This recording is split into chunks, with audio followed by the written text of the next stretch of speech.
Good to go.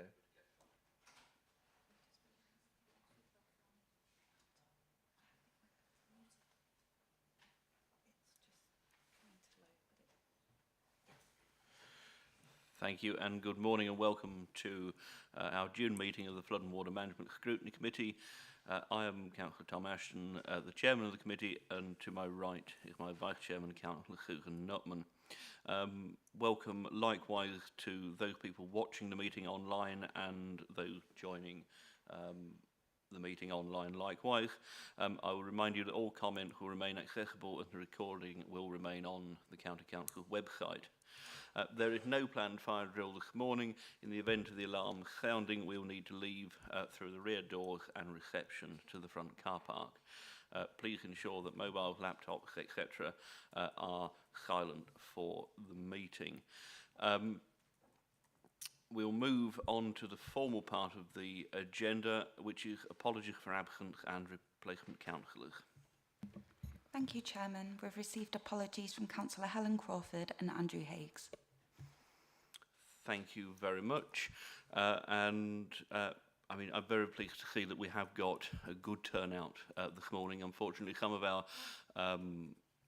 storms impact working groups have been a bit thin lately, and I am concerned that looking back over the attendance of this committee and that storms impact working group, that there are parts of Lincolnshire that have not been represented either adequately or at all. So I shall be writing to respective councils and leaders and whips flagging some of that up, but I'm really pleased to see that everybody is here more or less today.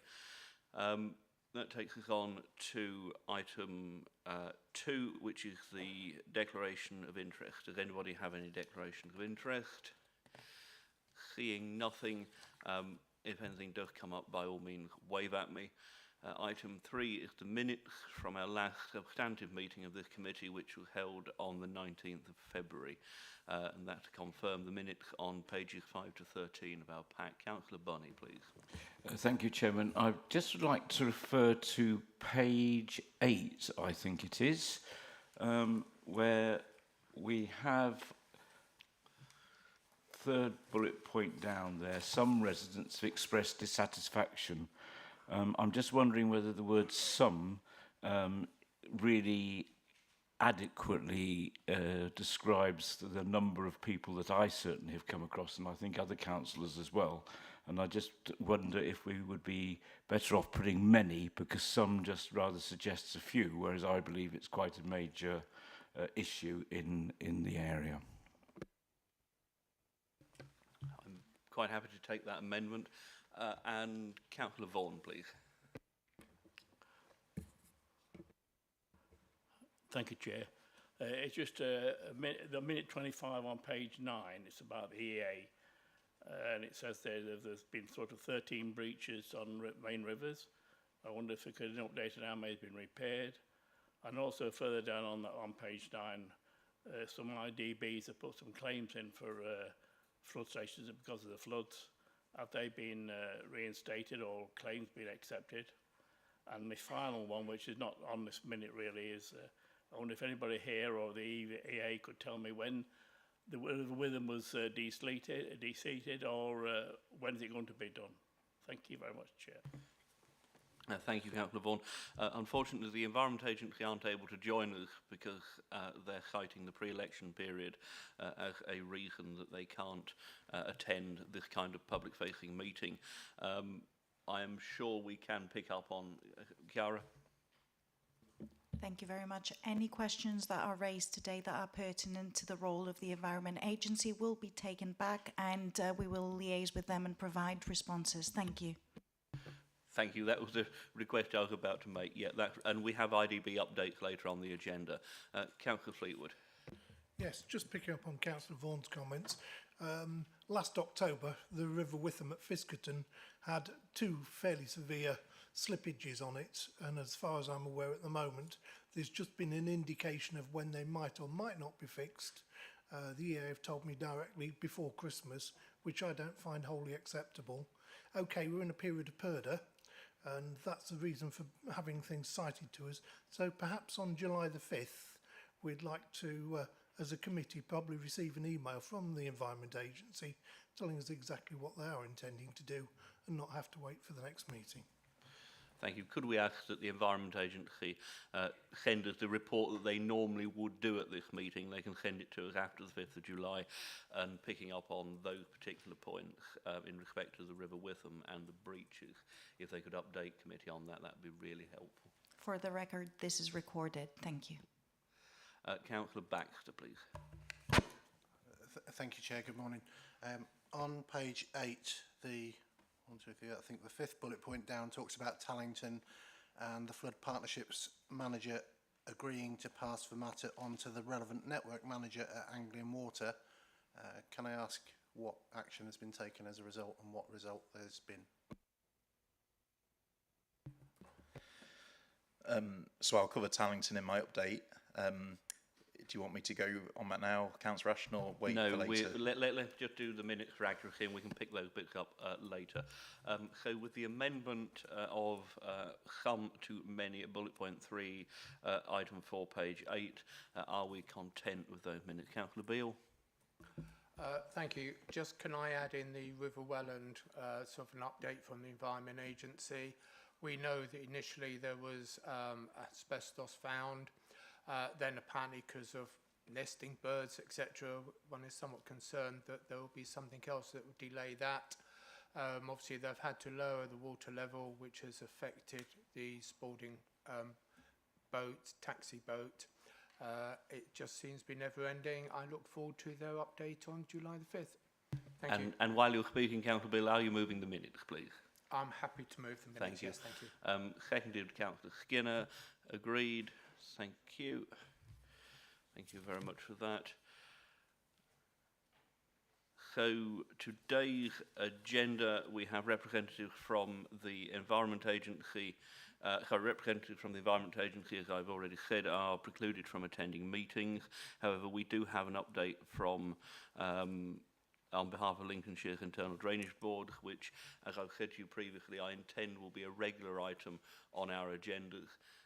Appreciating that not all boards would need or want to come to every meeting, but it would be nice to have an update on from drainage boards and also allow them the opportunity to flag issues with us as the lead local flood authority that they feel are relevant. I'd also like to thank all of the committee members who have been attending the meetings and field trips of the Storms Impact Working Group. We have had 5 meetings to date and 2 sets of site visits.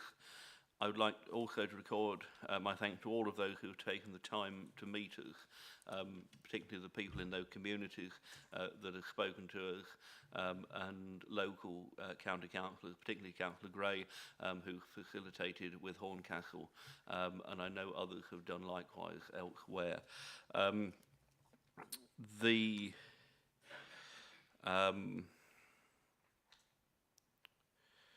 So we have issues emerging from our inquiry so far are that communication between flood risk authorities and the public, as well as with local organisations such as parish councils, both before and during and after storm events, and the maintenance and capacities of water courses, the importance of IDBs as part of the overall flood risk management structure, and passing more Environment Agency funding to IDBs to do more maintenance and other work on behalf of the agency,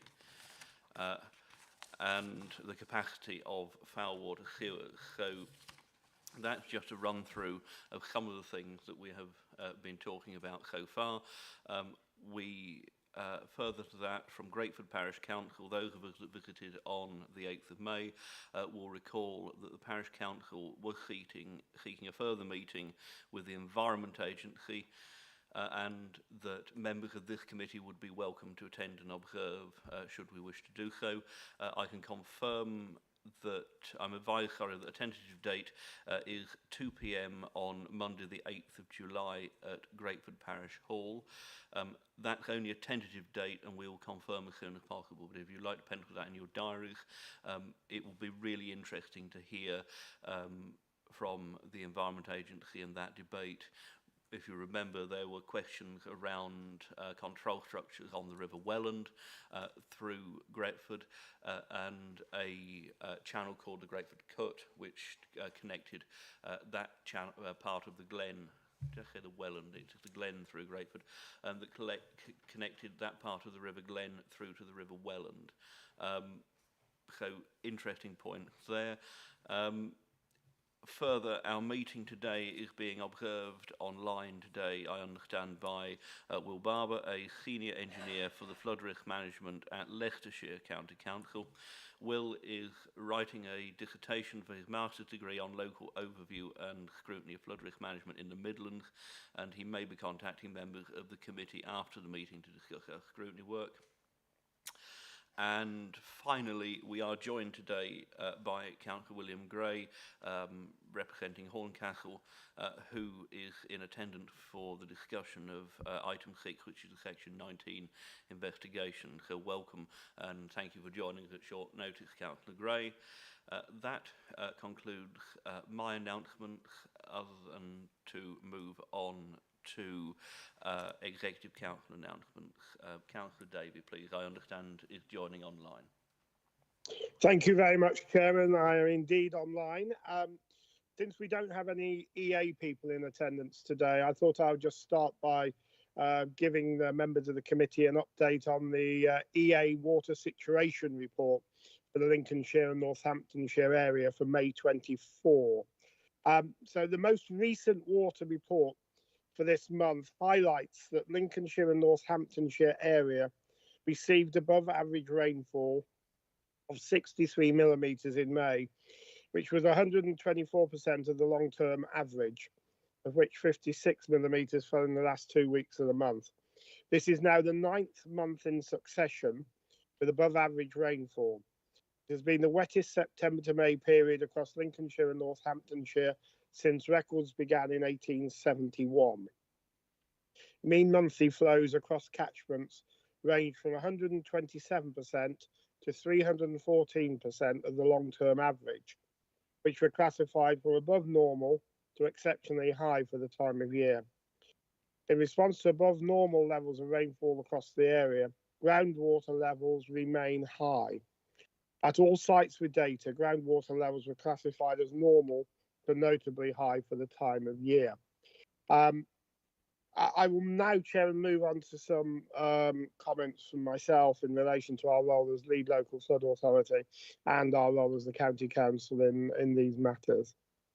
Firstly, I think it should be noted that our investment by the executive of the county council with additional funding made available for this area.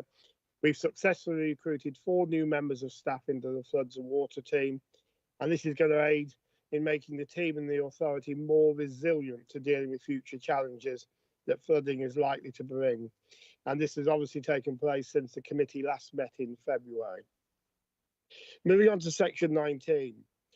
The 3 consultants that have been commissioned to carry out the Section 19 investigations and produce the reports following storms Babette and Henk continue to carry out site visits and evidence gathering, with the first of the completed reports having been submitted to the Floods and Water team for our own internal quality assurance.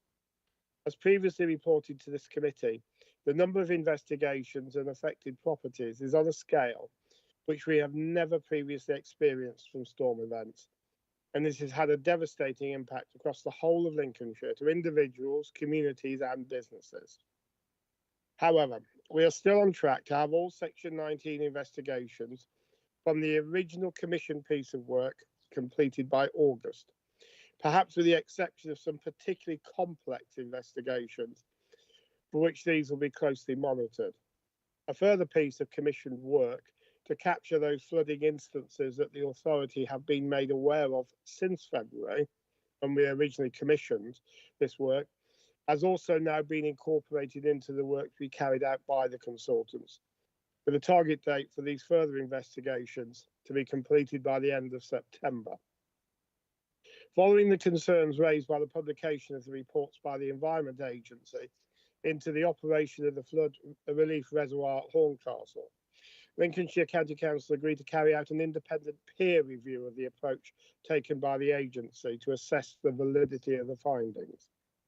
This piece of work is being undertaken by GeoSmart consultants, who are also conducting the wider Horncastle Section 19 investigation, and the outcome of this review is expected imminently. On receipt of the report, this will then be reviewed internally by officers to understand the findings and recommendations made prior to being made available more widely. The outcomes of this report will also be incorporated into the findings from the wider Section 19 investigation for Horncastle. Delivery of flood and drainage works programme is what I'll deal with next. During the current financial year up to March 2025, we will be delivering over £1.5 million worth of flood and drainage improvement works across 6 locations in the county.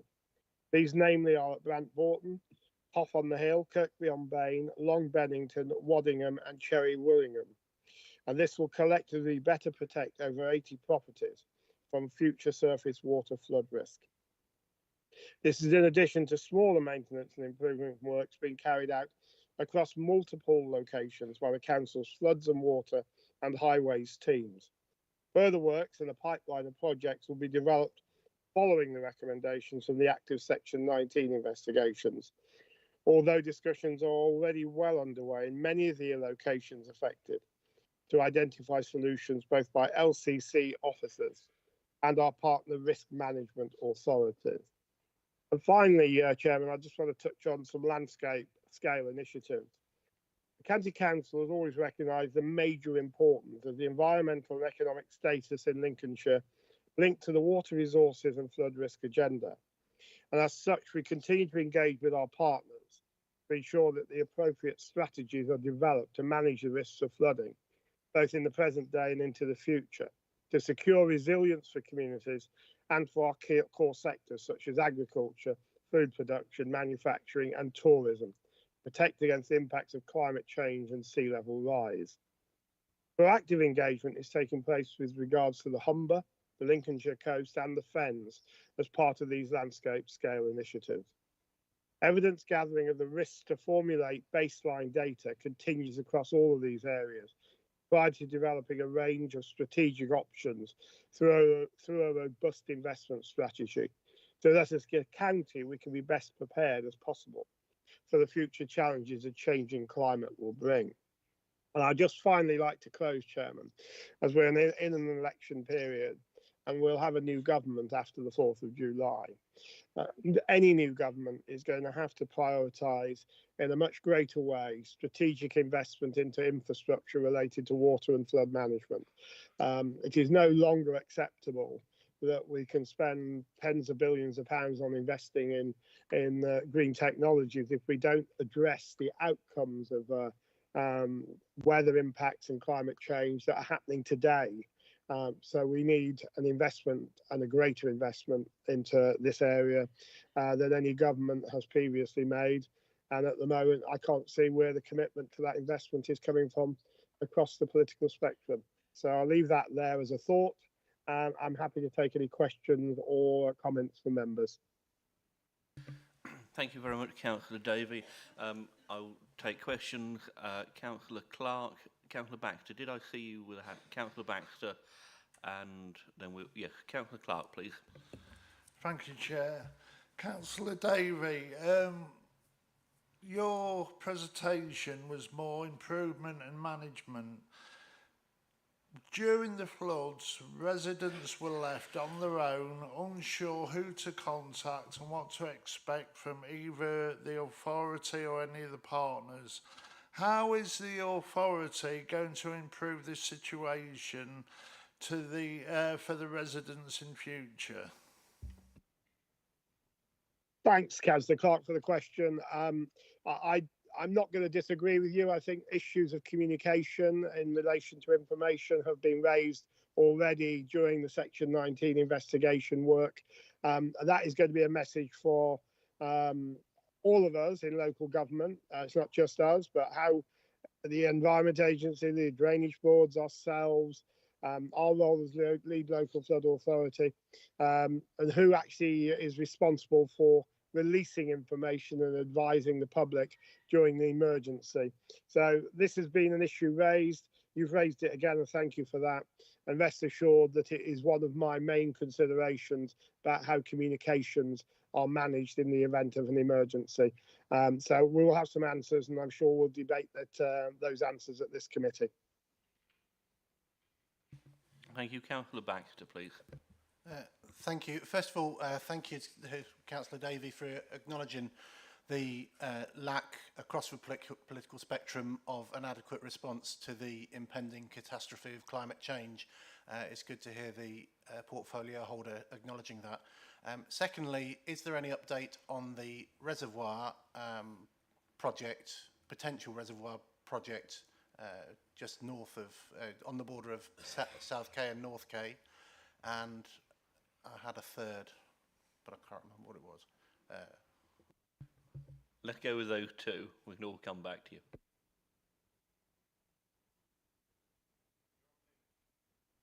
You're muted, Councillor Davey.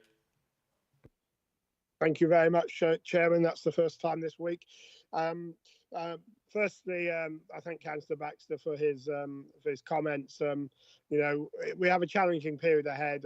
I think we all recognise that the events of Babette and Hank have caused enormous damage with enormous costs of repair, and that money probably isn't there at the moment. So there needs to be a real discussion about the importance of Lincolnshire's land and food production, and how we protect our communities with government. And whoever's in charge on the 5th of July needs to make it an urgent priority.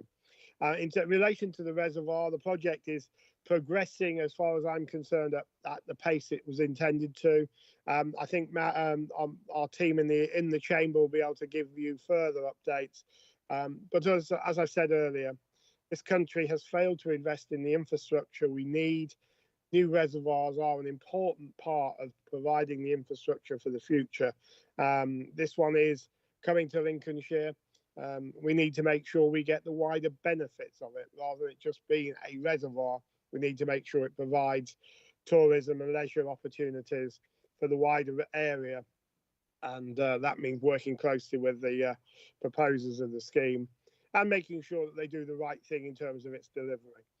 So I support the reservoir concept, and it's needed nationally, but we need to make sure that Lincolnshire gets the benefit from this scheme taking place in this local region.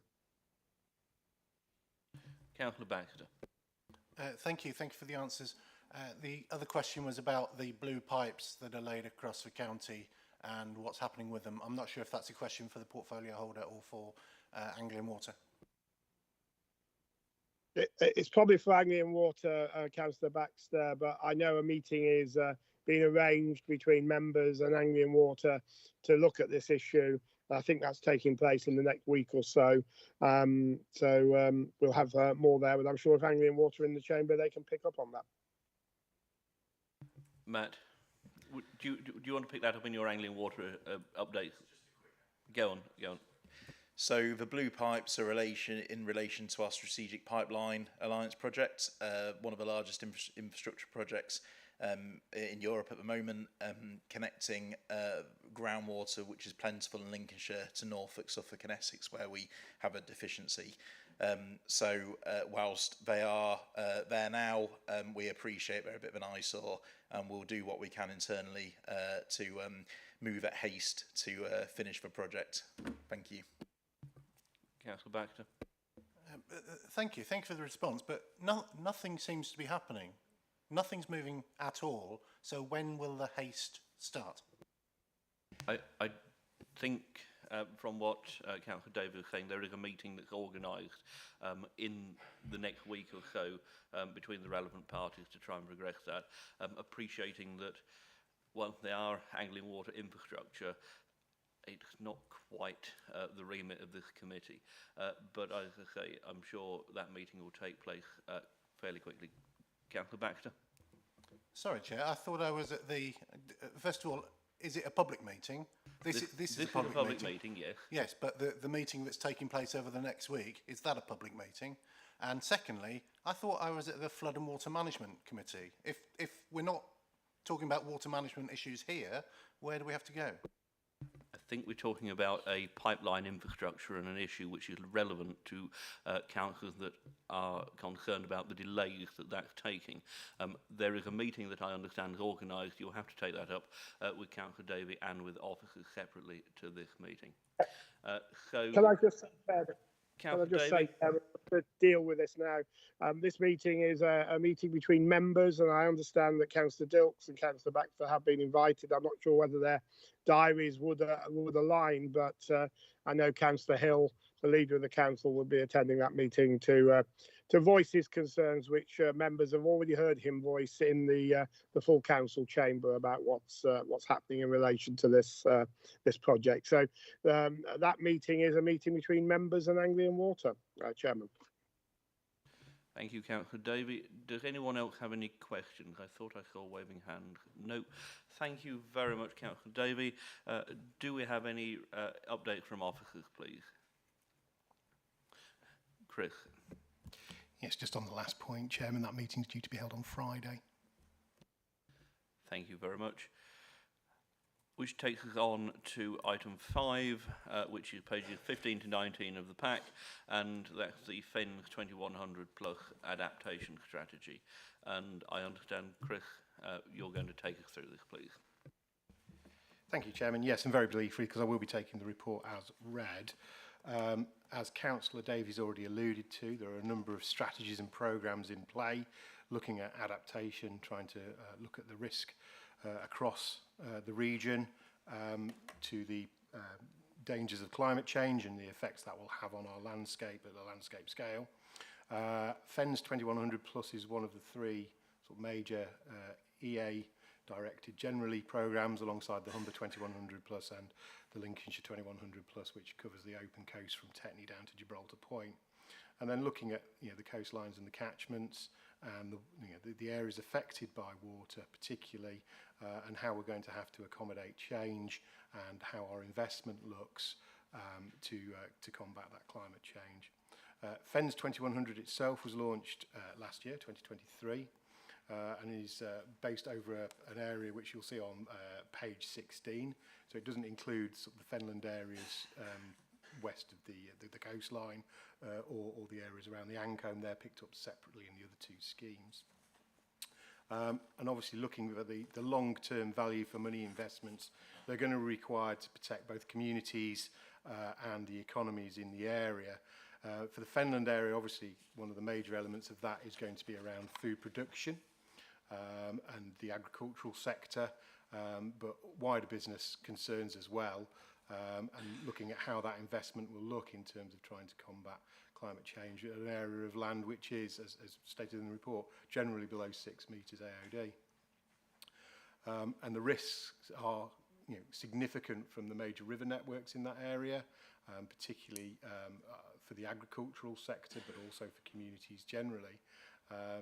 As again stated in the report, this is a really important area for agriculture, particularly given the significant amounts of grade 1 agricultural land and the amount of produce that area covers.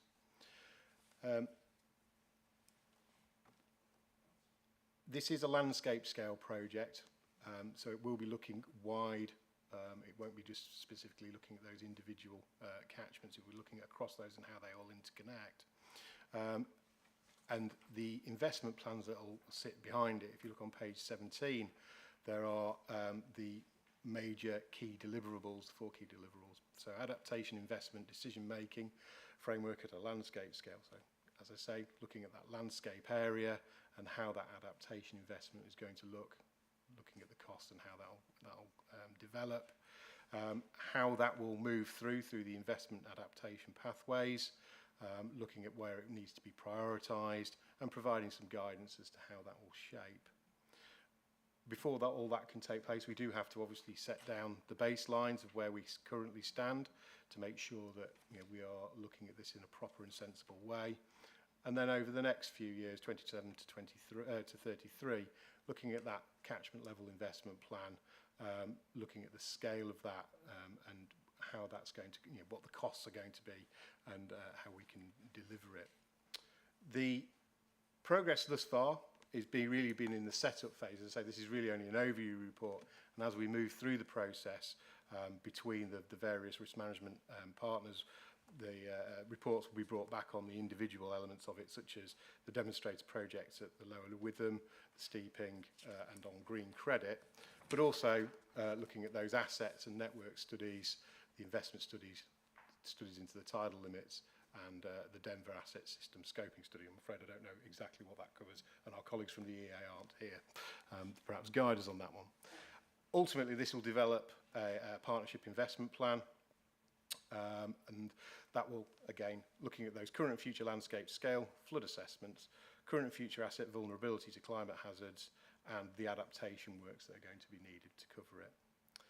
One of the major areas that the County Council has already been developing is the groundwater project, looking at identifying the types of salination in the area and how that's going to affect crop productivity and yields and values, and looking at the decisions that will have to be made at a local scale to adapt to that ongoing challenge, and also looking at how that affects the communities generally in the sector, not just directly to the farms, but how that settles across the chain, the delivery chain.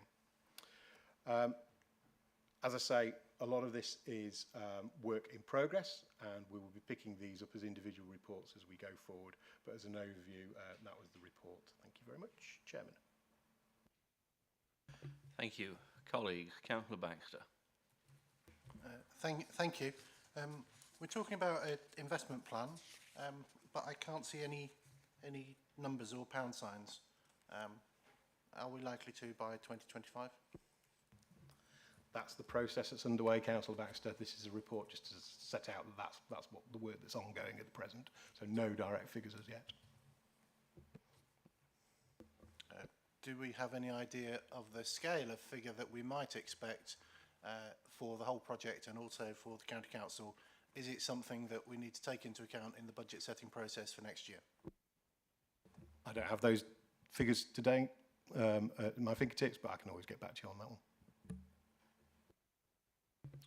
I think if anyone has taken the time to read some of the FEN 2100 documentation, the thing that really does focus minds is in the initial assessment of what doing nothing looks like.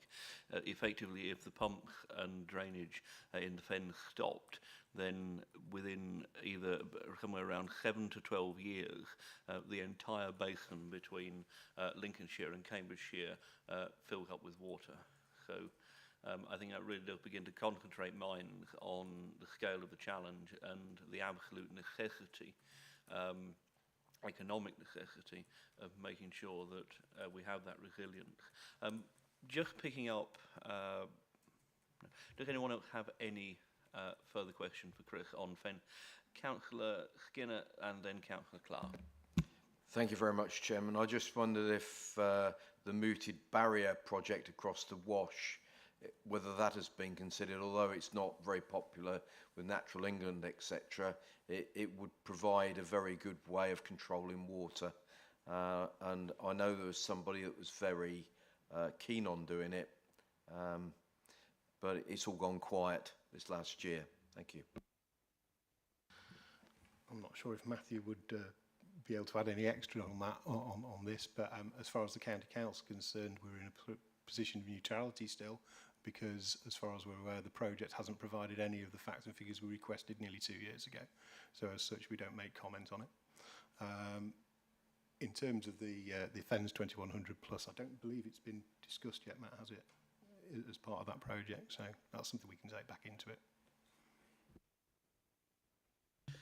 It may provide a degree of reassurance that the FEN 2100 work does seem to be incredibly focused. I've experienced of the Humber 2100 and its previous iterations, and at one point part of their look at at possible schemes and I mean, doing the whole range of options, they were keeping on the table far beyond what was ever really sensible. An outer Humber barrier, which if you cast your thoughts across that would be a structure of a size and scale yet known to mankind. I'm very pleased that actually FEN 2100 seemed to be a lot more focused in the outset over what practical stuff can be done and can be trialled and undertaken in the FEN, rather than wasting too much time on the fanciful and the pie in the sky. Councillor Clark, please. Thank you, Chair. Just for clarification, on page 16 at the bottom, it says, by 2025, the Environment Agency will work with farmers, land managers, water companies, etc., to develop a long-term plan. If I pick this up and as a resident of the area, I'd think, well, have we got a plan at the moment, or are we just going from one bit of flooding to the other? Fair comment, Councillor Clark, thank you. As the statement is, it's looking at by 2025 to have developed that plan, so that's the bit that we're in the process of at the moment. I do know that various work streams ongoing, the Witham catchment area, working on how that looks around the Barling's and so on, working with those landowners to see if there's things that can be done differently. So it's starting to develop those, bringing those together to have a more cohesive plan for the Fenland region.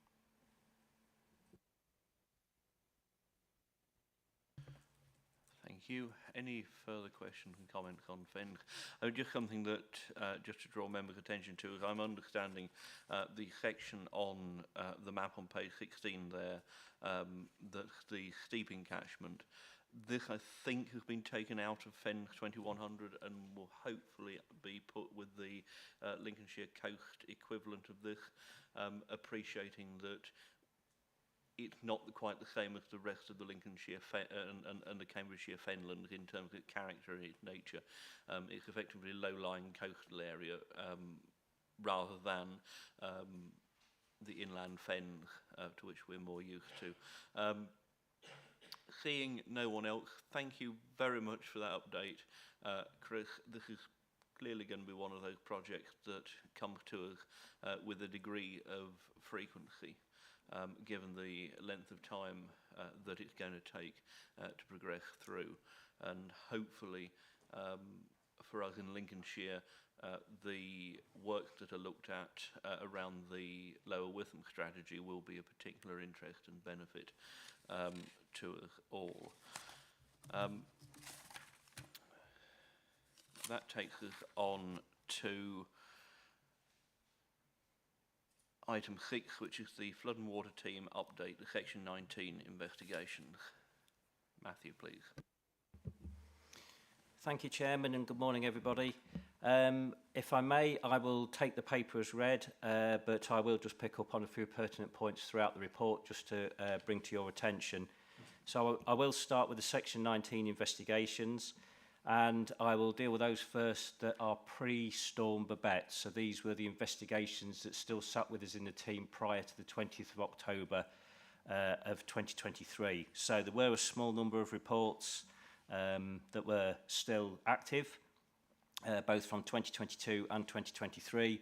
The team have been working really hard on those to get those wrapped up, finalised, all the detail together so that those reports can be signed off. I'm pleased to report that hopefully in the next week or so, all of those 2022 reports will be signed off and completed. We are on target to do that. And those outstanding from 2023 prior to Storm Babette, equally, we are hoping to have those all done and signed off by the end of July.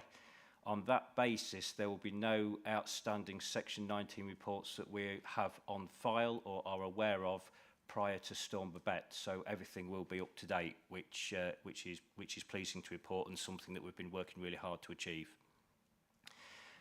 Just moving on to the Section 19 investigations linked to both Storm Babette and Storm Henk. Obviously, as you're aware, the storm events were pretty close together, so the investigations are being carried out as a package. across 3 organisations, as reported by Councillor Davies. So we have SLR, FPS and GeoSmart that are carrying out those investigations on our behalf. All site visits have been completed by SLR, and they are on with writing the reports.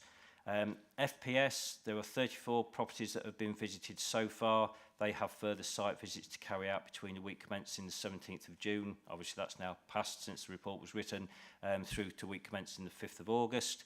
That has been deliberate so that we can stagger the work and make the reviews and quality assurance of that, so we're not inundated in one go. So that's so we can do this as a phased piece of work.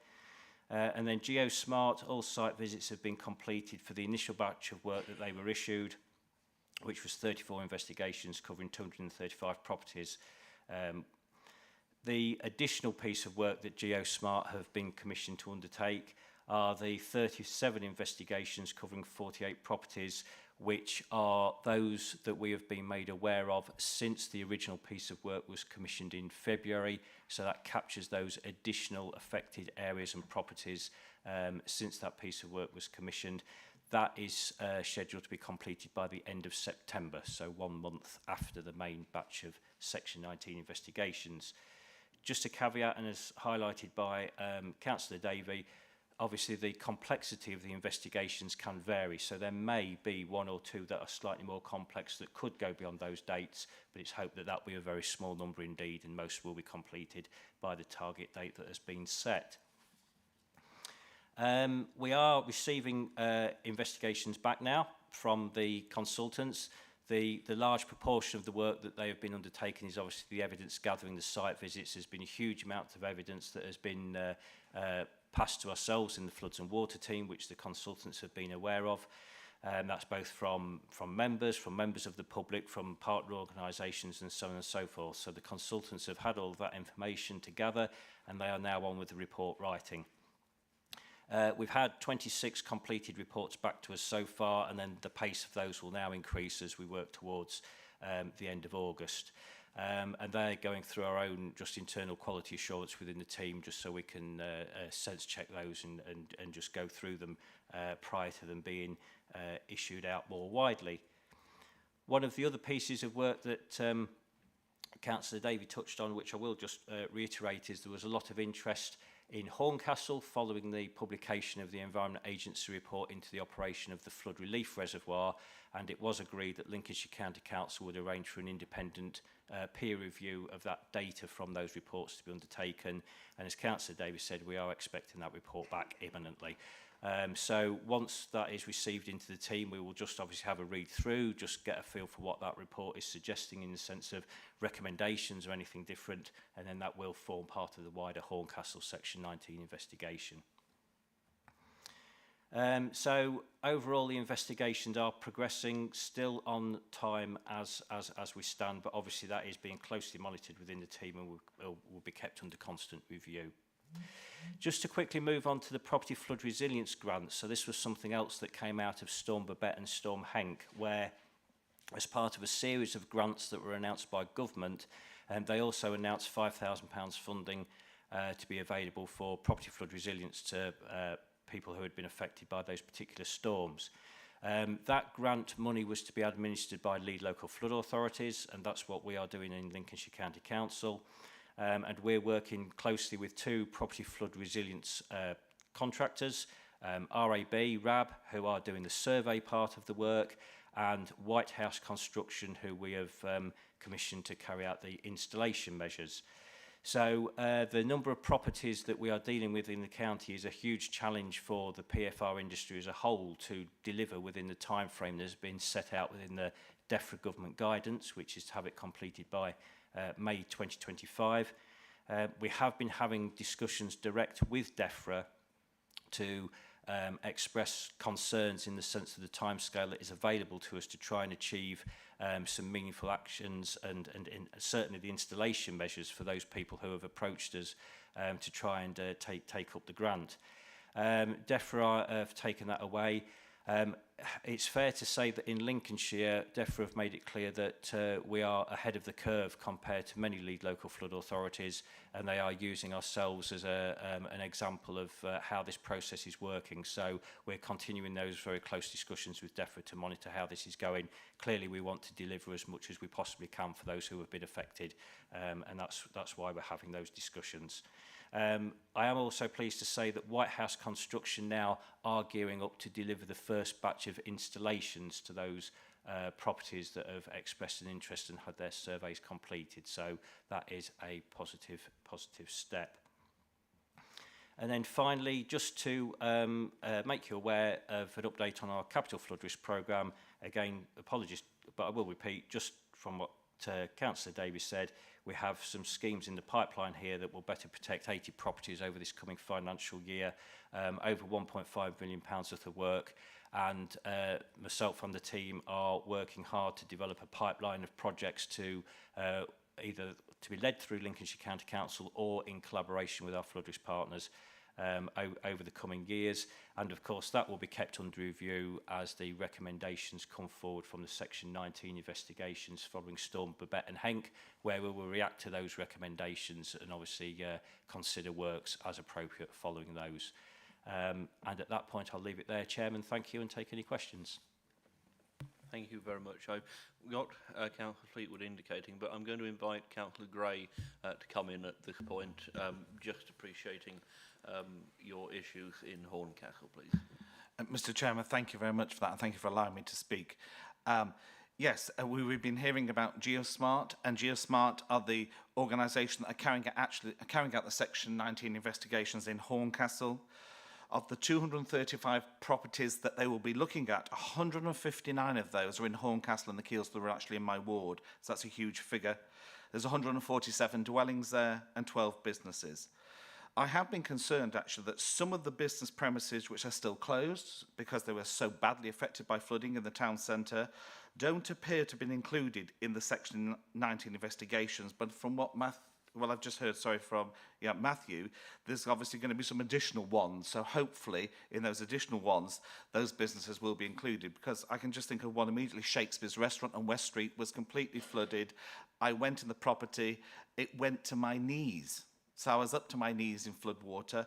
That property, I understand, is not opening again. So that business has gone. They employed quite a number of people, younger people in the town too, who were waiting in their bar, in their restaurant and working in their bar. So that's not opening. Some of the homes, of course, were very, very severely affected. We've at East Lindsey, we've still got people in temporary accommodation, as you'll probably know, Mr. Chairman. So, that's not good. These people's lives have been affected so considerably for nearly 12 months, and the fact that there doesn't seem to be dates when some of those people will leave temporary accommodation is very, very concerning. It's good that Councillor Davey gave us an update with regard to the peer review, and I'm particularly interested in this peer review, as you would imagine, because I've stood there at that flood alleviation scheme where I've been told categorically, your residents are safe, Councillor Gray. There will be no issues, and I know other people have heard that too. But my residents weren't safe because, as I've just said, 147 dwellings and 12 businesses were considerably affected. So the fact that the council has really taken that on board and realised the significance of this impact on people's lives is really, really good. But I'm just concerned and interested to see the depth of that review. Is it a technical review? What will it include? How rigorous will it be, etc., etc., because people are still very upset, very angry, and do need answers. So to see that review coming in will be really useful. And the impact of the flooding due to that scheme not operating, I just can't say how considerable it is. I have regular market stall surgeries in the marketplace with the town council, and every time we have a market stall surgery, we have comments, as you would imagine, from residents about what happened, and of course they're directed to me as the county council for Horncastle, and so there really, really is a genuine concern still with residents in Horncastle. Is this going to happen again? So, that can't be underestimated. And then lastly, Mr. Chairman, if I can just highlight something to members, you may be aware. I'm a member of Witham Third Drainage, and I see some of my fellow colleagues here today, and indeed Jane Froggatt is with us in the Chamber today. And it really is quite unbelievable that we've been told that the EA have reclassified the River Waring running through the centre of Horncastle as low consequence. So that means that no longer will the EA be funding Witham Third to do some really quite important work on keeping that channel through the centre of the town clear. Because they classified it as low consequence, that won't be happening, Mr. Chairman. So I think, and I don't know if the wider public really realise that is not going to happen. Now, Witham Third have objected to this reclassification, so that's great. And I know local members have too. Councillor Fiona Martin, you'll all know her, I'm sure. She is a district councillor in Horncastle, and she's really championing this. But in view of recent flooding events in Horncastle, this reclassification by the EA seems quite unbelievable to me. So I just wanted members of the committee, and thank you for allowing me, as I say, to speak, to just be aware that how badly affected residents were. I mean, 159 properties that are subject to Section 19 investigations, so people still not in their homes, business is not going to reopen again, you know, and when we were assured that this couldn't happen to Horncastle, it wouldn't flood again, but it did. So thank you very much, Mr. Chairman, for indulging me and giving me the time. Thank you, Councillor Gray.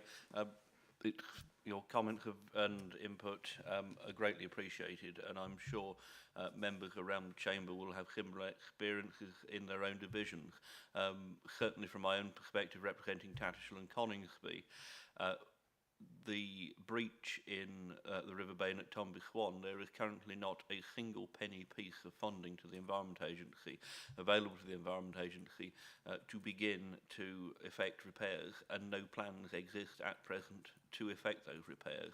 And members that were on the site visits earlier in the year will remember seeing that gaping hole. There is not a single plan or a single penny piece toward fixing that, and I'm conscious, I appreciate the Environment Agency aren't here, and there'll be plenty of questions for them next time that they are, but it is really, really frightening to understand that they have had absolutely no additional funding as an organisation to make good and to effect repairs in many of these circumstances, and yeah, effectively they are having to raid existing budgets in order to make good some of the repairs that they have done. And given the scale of the challenge that we've faced as a county, indeed the scale of the challenge that we face as a country, not only have we had unprecedented rainfall, but it feels to me to be unprecedented that there has been so little national level help for the agency, and other organisations have benefited, but I know that the agency has not. Matthew, is there anything that you'd like to pick up from what Councillor Gray was asking, please? Yes, thank you, Chairman, and thank you for that, Councillor Gray. So, regarding the people that have been affected, obviously it's been absolutely devastating in the Horncastle, as we know, but you know, equally from what we've seen through my team, it's been devastating across the county, as we're all aware. And you know, I personally have attended a number of parish meetings, met with individuals. As you're aware, Councillor Gray obviously attended Horncastle Town Council meetings and so on and so forth. So it has been absolutely devastating, the scale of what we're dealing with, and that certainly isn't lost on members of us as a team. Regarding those people who may have been affected that aren't on a list, I suppose my obvious statement is we can only go on the information that we have.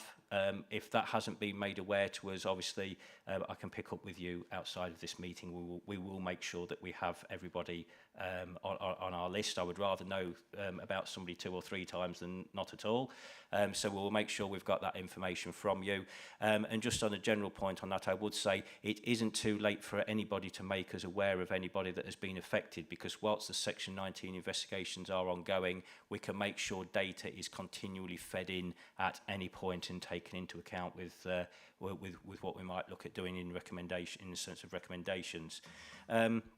Just a very quick update on a specific part of Horncastle. Whilst the investigation is still going on, we are aware that the impacts of both the River Waring and the Thunker Drain are likely to have had impacts on particular elements of Horncastle. In parallel to the investigation, through my team, we have already commenced discussions with Environment Agency colleagues, with East Mercia Rivers Trust, and others have got links into local landowners about what measures we might be able to look at in that particular part of the town to try and alleviate future flooding. So, as I've said before, we're not having to wait for the outcome of an investigation where we know there are potential issues or mitigation measures that we could take forward proactively, which is what we're doing at that location. Thank you. Councillor Fleetwood, please. Thank you, Chairman. Well, I suppose I'm the third Witham Third Drainage Board member to speak in a row, and I fully support the comments made by Councillor Gray with regard to Horncastle and your previous comments with regard to issues alongside. I'd like to thank Matthew for attending a meeting at Langworth, because I was going to add Langworth onto the list, but now Matthew's made his comments about Horncastle. I'm sure he will take into account Langworth as well, where many bungalows were flooded to the depth of window sill depth, which is crazy. Just picking up though on the property flood resilience grant, County Council, £5,000, which sounds like it's wonderful. It is, it's useful, but unfortunately we have consultants involved, and it was put to me by one or two people that I spoke to at Lincolnshire show that the cost of the consultants is being covered by the report and covered by the fund, but alas, the costs are going into the thousands of pounds that the consultants are charging. And then the work that's required afterwards also amounts to many thousands of pounds. So one individual said that his report was £3,000, but he then needed to spend another, I think it was £17,000 on the back of that to address the issues required. So £5,000 sounds lovely, but unfortunately it doesn't cover the other 15,000. So the question mark really is there any way that somehow the consultants' fees can be, I don't know, capped to stop them going above a certain level? £5,000 sounds wonderful to an average household, but alas, if the bulk of that just goes in the consultant's fee, and he then walks away and says, well, yeah, gee, you've got a problem, but it's an expensive problem, how does that leave Mr. Resident? Yes, so thank you for that, Councillor Fleetwood. So in the DEFRA guidance that we have got to work to as part of the Property Flood Resilience Grant, it's split in two ways. So the overall grant is £5,000.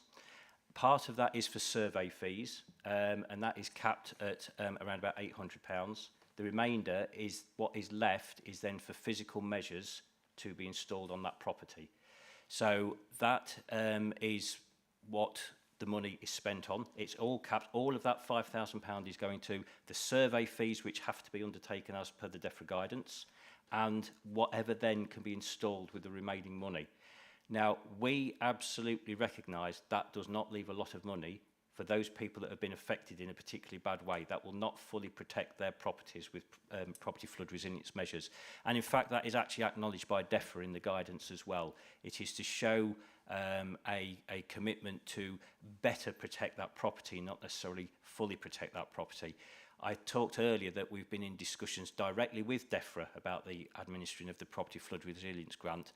And one of the points that we have made, and I know colleagues at neighbouring and other lead local flood authorities have mentioned, is that £5,000 doesn't really go anywhere near enough for the sort of money that is needed to fully protect somebody's property. And actually that needs to be potentially reconsidered. It probably won't be considered for this round of the grant, but certainly in the future, that is not sufficient to fully protect people's property. And that is part of the ongoing active discussions we've been having with DEFRA. Of course, people could still go to a property flood resilience contractor and have work done themselves independently. They don't have to come through this grants process. And of course, that might be where some of the higher figures come from, because that won't be capped. However, what we've been hearing from some of the property flood resilience contractors that we've been working with is that from their point of view, they prefer to work directly with lead local flood authorities so that they can get a programme of work coming through rather than ad hoc individual people coming to them, because it makes more sense from their business sort of business case. So we absolutely recognise the challenges, and we keep pushing DEFRA with that, because it is arguably inadequate for the challenges that people are facing. I hope that's helpful. Thank you. Councillor Baxter, then Clark, then Bunny, please. Thank you, Chair. Firstly, about the companies. We've got the acronyms for the companies. On first reading the report, it's not clear that what SLR and FPS are. I understand it's FPS is Flood Protection Systems Limited or something similar, and SLR is something else. They say making sustainability happen, but I'm not entirely sure how it fits. I don't understand how these organisations were procured. Are they just snatched from a framework, or are they the people that answered the phone, or how? I mean, we're clearly spending an awful lot of money with these people, so what is the procurement process? I recognise that we did need to do it in a hurry, and I recognise that we haven't had to do it at this scale very much before. But if we're going into the thousands for individual investigations, what is the running total so far? How much have we spent on consultants so far? Who does for quality assurance on the site visits completed and the investigations completed? How will we know that we've got value for money on the feedback for consultation, the investigations? Are the companies split by region, or are they kind of dished out across the county? Could you tell me that Horncastle was all done, for example, by SLR and the south of the county by FPS, or was there a different way of arranging the work? I can't see Anglian Water mentioned in this report at all. I haven't done a search of a document, but given that the limited evidence we've got about it so far talks about exceedance of drainage system capacities for surface water drainage and watercourses, and also the surcharging of foul sewers, I would have thought that Anglian Water were tangled up in here somewhere. What involvement do Anglian Water have in the Section 19 process? Near the bottom of page 26, we are told it is too early to draw meaningful conclusions from the impacts experienced across the county, and the information will continue to be collated. So we're now towards the end of June, and by the end of August, we should be publishing something saying this is what happened, and this is the reasons why, and this is how either we will fix it or we can't fix it. So when will that? What am I supposed to say to the residents in Gretford and Tallington and elsewhere about what the county has done in terms of meaningful conclusions? And when the details are published, where will these investigations be found? Where will the detail of, for example, Gretford, where will the detail of what happened in Gretford be found? And where will the summary across the county be presented, and when?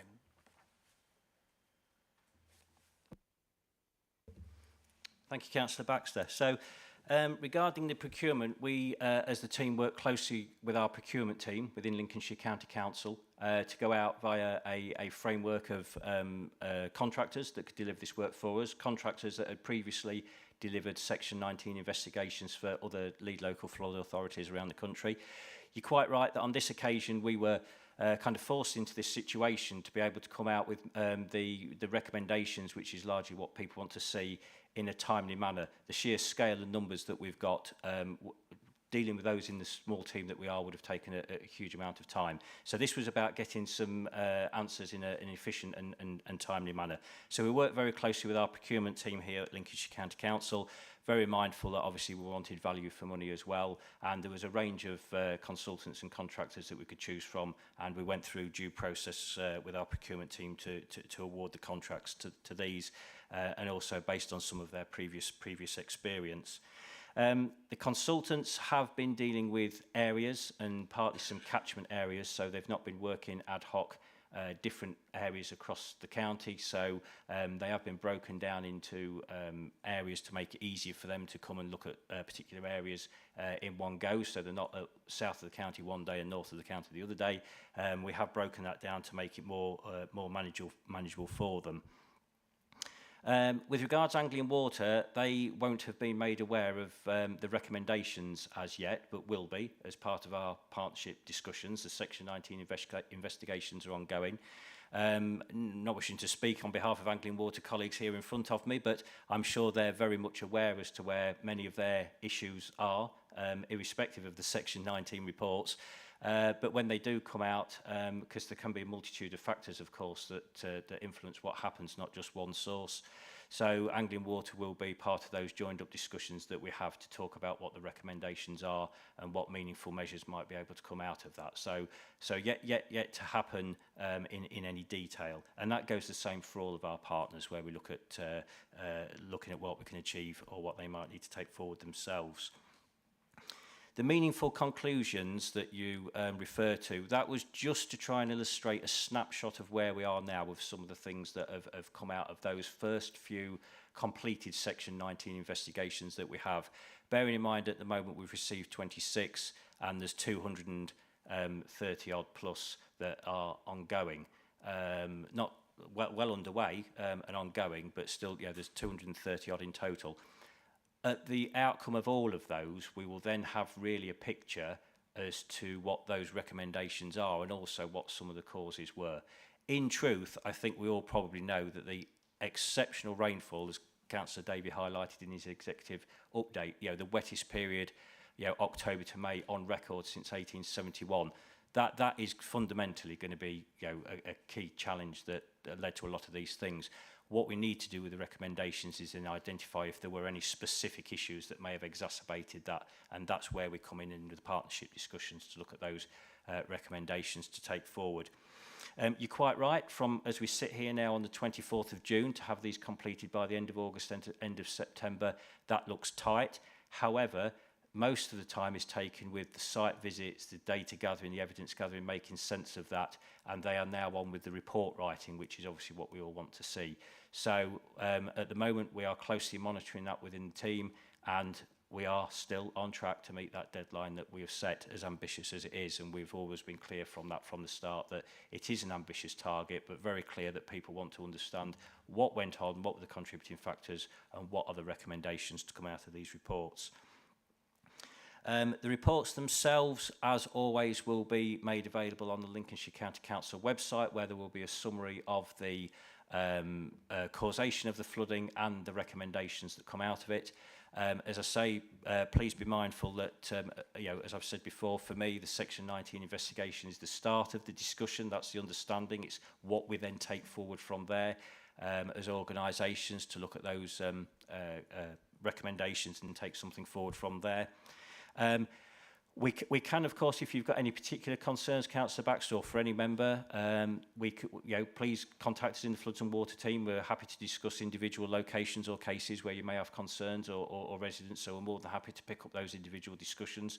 That's not a problem. Please just do get in touch with us in the team. But one of the requests that has come out from the executive is that all members have an opportunity to see the completed report prior to it going out any further and more widely, and that is what we will be doing in the team. So you will have the opportunities to see the full report. My only caution, if I could add to that, please, is that whilst it will have been quality assured in the team, and that's where the experience lies in my team to check those reports, we do need to comply with GDPR, of course, because there is likely to be some personal data in there. So it's just make sure that doesn't get circulated more widely at that point. That's not to say it won't do in due course, but just at that point. But we will make sure that all members have the opportunity to see the report. And I hope that has covered most of your points, Councillor Baxter. Thank you. You did very well. I've been ticking them off as you went. Brilliant. Thank you. The only one that's outstanding is, do you have any idea of what the process has cost so far? Not at my fingertips, but yes, we do, because it's all documented as part of our process working with the contractors, so I can take that away and certainly let you know. Thousands of pounds, tens of thousands of pounds, or hundreds of thousands of pounds? The overall procurement work for this was in the region of around about £300,000 for the three contractors. Thank you. Councillor Clark, then Councillor Bonney, please. Thanks, Chairman. this merges into the next item as well, but an S19 investigation basically is paperback. They don't go around and check any of the equipment, etc. It's all, you know. That paperwork, is it from the partners as well? Yes, when we have that data, that's included.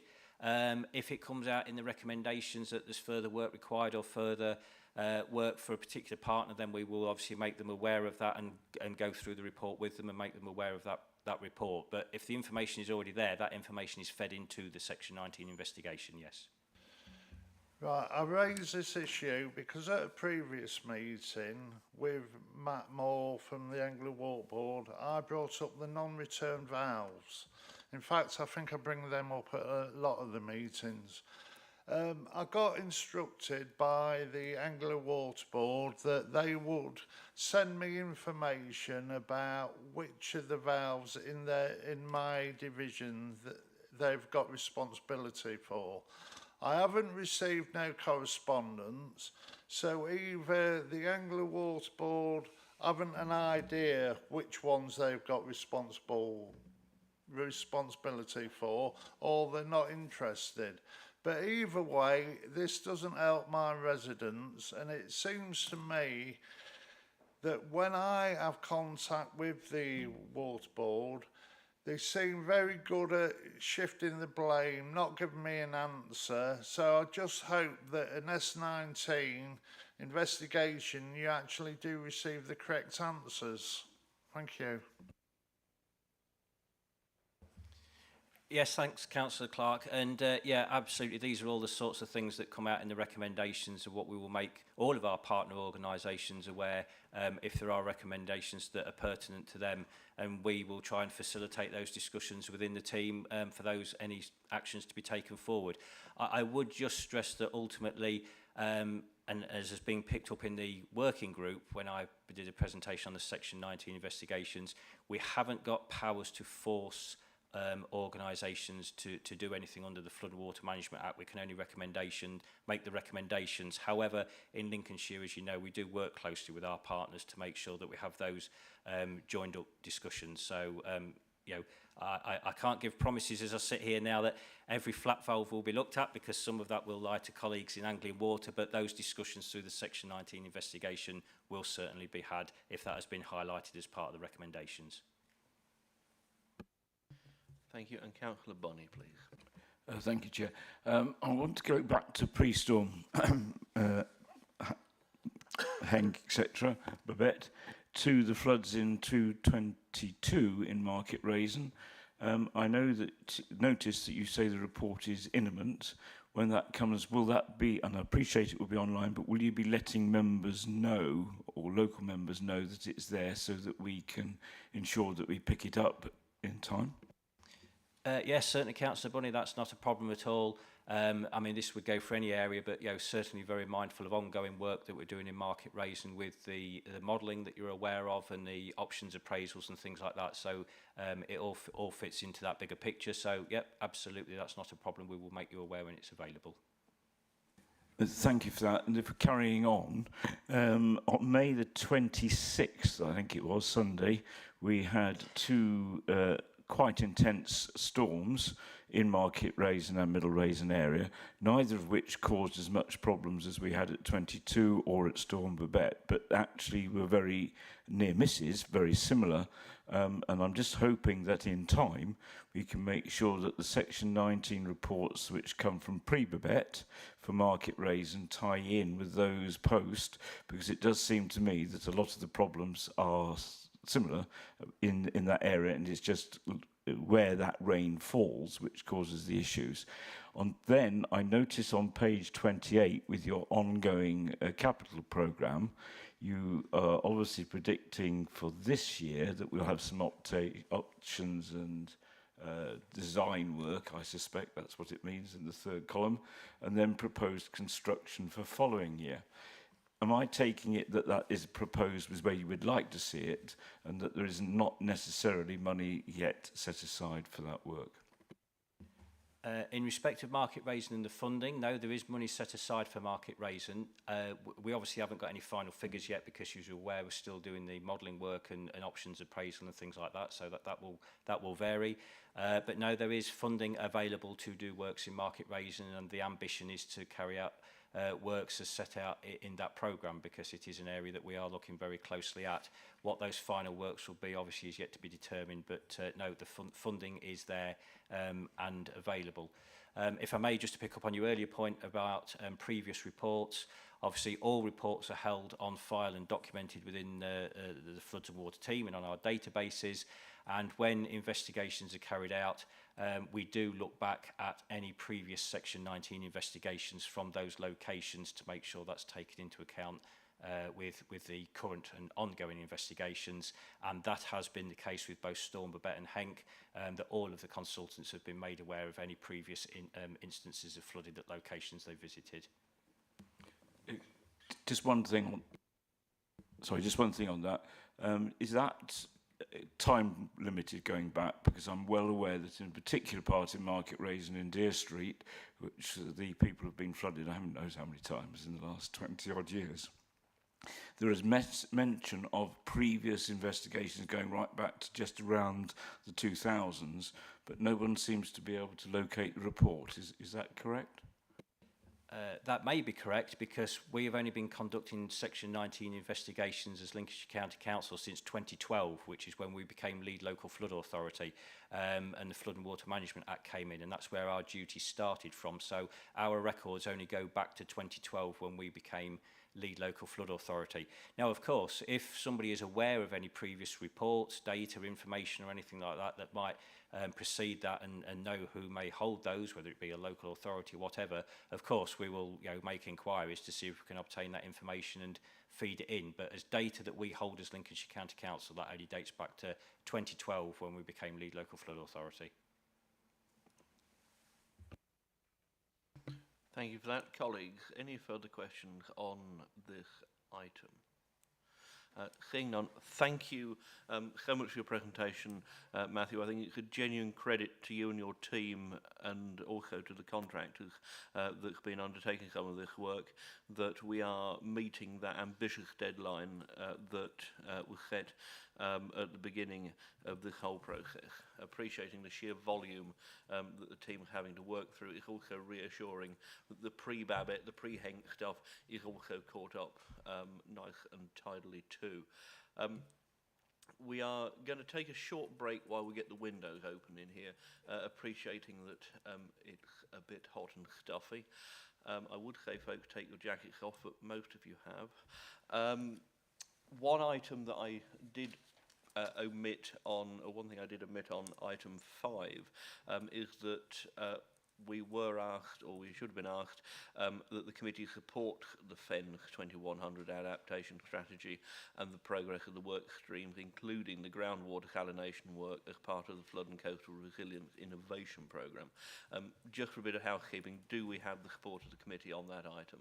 Move, Councillor Skinner, seconded Councillor Haigh. In favour? Thank you. So we will just take a short break, 25 past on that clock, while we get the windows open. Thank you very much indeed.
7, which is the Anglian Water update. Matt, please. Thank you. So I'll update where we are on the multi-agency group meetings that we commissioned following Storm Bet and Storm Henk, and then answer some of the questions that have been circulating around, if that's okay, Councillor Ashton. So in regards to Tallington, Scotwick and Hainton, that we're grouping together for the same root cause, which is predominantly groundwater, we have had 2 very constructive meetings. We have got local members involved in that, so the parish councils from Tallington, Scotwick and Hainton are all represented on those multi-agency groups. The invite, just as is for Old Leek, Stickney and Stickford, is there for councillors present in this chamber to also participate in those if they so wish. And please come see me afterwards if you would like to be part of those meetings. Just to cover Tallington, we do have a specific meeting on the 24th of July to talk about Tallington. That's with all key partners. And I'll be honest, the purpose of that meeting is to decide whether or not we are likely to have the collective funds to resolve the problems in Tallington. Matt's being very open, honest and candid, but ultimately funding for flood risk is driven by risk of internal floodings, and in Tallington there haven't been as many to justify the amount of spend that's going to be needed. Now I know that's a hard message to push, and it's not going to be a popular message to push. But what we need to do is look at what funding Anglian Water can provide, what capital funding Lincolnshire County Council can provide, as Richard Fenwick has already alluded with me already, and what funding we can get from public grant and aid and local levy. And I think those two public funding avenues will be crucial if we are able to achieve anything at Tallington. The issues are complex. The surface water system that runs through Tallington, whilst it remains an Anglian Water asset, doesn't serve any of our statutory duties, so therefore we have no obligation to maintain it. All it does is serves highway runoff. We are going to start conversations about whether or not that asset should be divested under the Water Industry Act, because it doesn't serve any domestic purposes. It really shouldn't have come over to Anglian Water post-privatisation. But that's conversations ongoing between ourselves and Richard Fenwick at Lincolnshire County Council. The other complication, of course, is that we suspect the surface water system at Tallington is actually a culverted chalk stream, and that's why groundwater so easily incapacitates it, because groundwater will find its way into that culvert quite easily. And the other issues, of course, in Tallington is that in the process of people defending their properties, they made the situation worse. And what I mean by that is people were lifting their foul water manholes to allow the groundwater that was coming up in their driveways to drain into it, which then made the situation a lot worse and incapacitated the foul sewer system in Tallington. So people have a right to defend their properties. We accept that and we understand that. But the issues in Tallington are complex. They are not simple to resolve. And with the best will in the world, as I said to the parish councillor, if they were simple, we would have done it already. So we have a meeting on the 24th of July to look at how we take this forward, and that will be with ourselves, Lincolnshire County Council, the Environment Agency, and the Parish Council. Indeed, Councillor Baxter, if you'd like to attend, you're more than welcome to attend that, and I'll extend the invite over to you. In regards to Scotwick and Hainton, the other areas involved in my multi-agency group, we are working very closely with Project Groundwater, that's already been mentioned already, in order to look at what solutions may exist to aid with the groundwater situation at Scotwick and Hainton. We do understand the impact on the school and on the local community, but groundwater is a complex issue to resolve. But we are meeting, we're talking, and that's one of the key first steps in getting this resolved. The other multi-agency group, as I said last time, Councillor Wendy Bowker is the independent chair for that, which is fantastic, being able to hold all the agencies to account on that multi-agency group, and that covers Old Leek, Stickney and Stickford. We are progressing with actions on that, and I'm pleased to say that one of the key flooding hotspots in Stickford has already been resolved, thanks to close work between Anglian Water and the IDB. There's also been some more investment into the staff at Anglian Water, and what I mean by that is each water recycling network team, so our water recycling network team look after the underground infrastructure, the sewers, a network support manager has now been appointed into each of those teams. And the purpose of that is to allow the network manager for the area to focus better on the engagement with elected members and with members of the public, and with a real focus to drive some of these chronic issues. So that's again a really positive step. Councillor Clark, you mentioned non-return valves. Indeed, we did speak last time. We have gone out and checked, and we only have 2 non-return valves. One, they're both from our surface water pump stations. The first one in Altham Terrace and the second one in St Catherine's. So we will go out and we will spray paint those non-return valves blue, so you know which ones are Anglian Water. Any other non-return valves in those areas will not be the responsibility of Anglian Water, and likely to be either Highways or Riparian. I'll keep it brief, I'll leave it there. There's lots of conversations ongoing, lots of discussions ongoing. As usual, if you need anything, please let me know.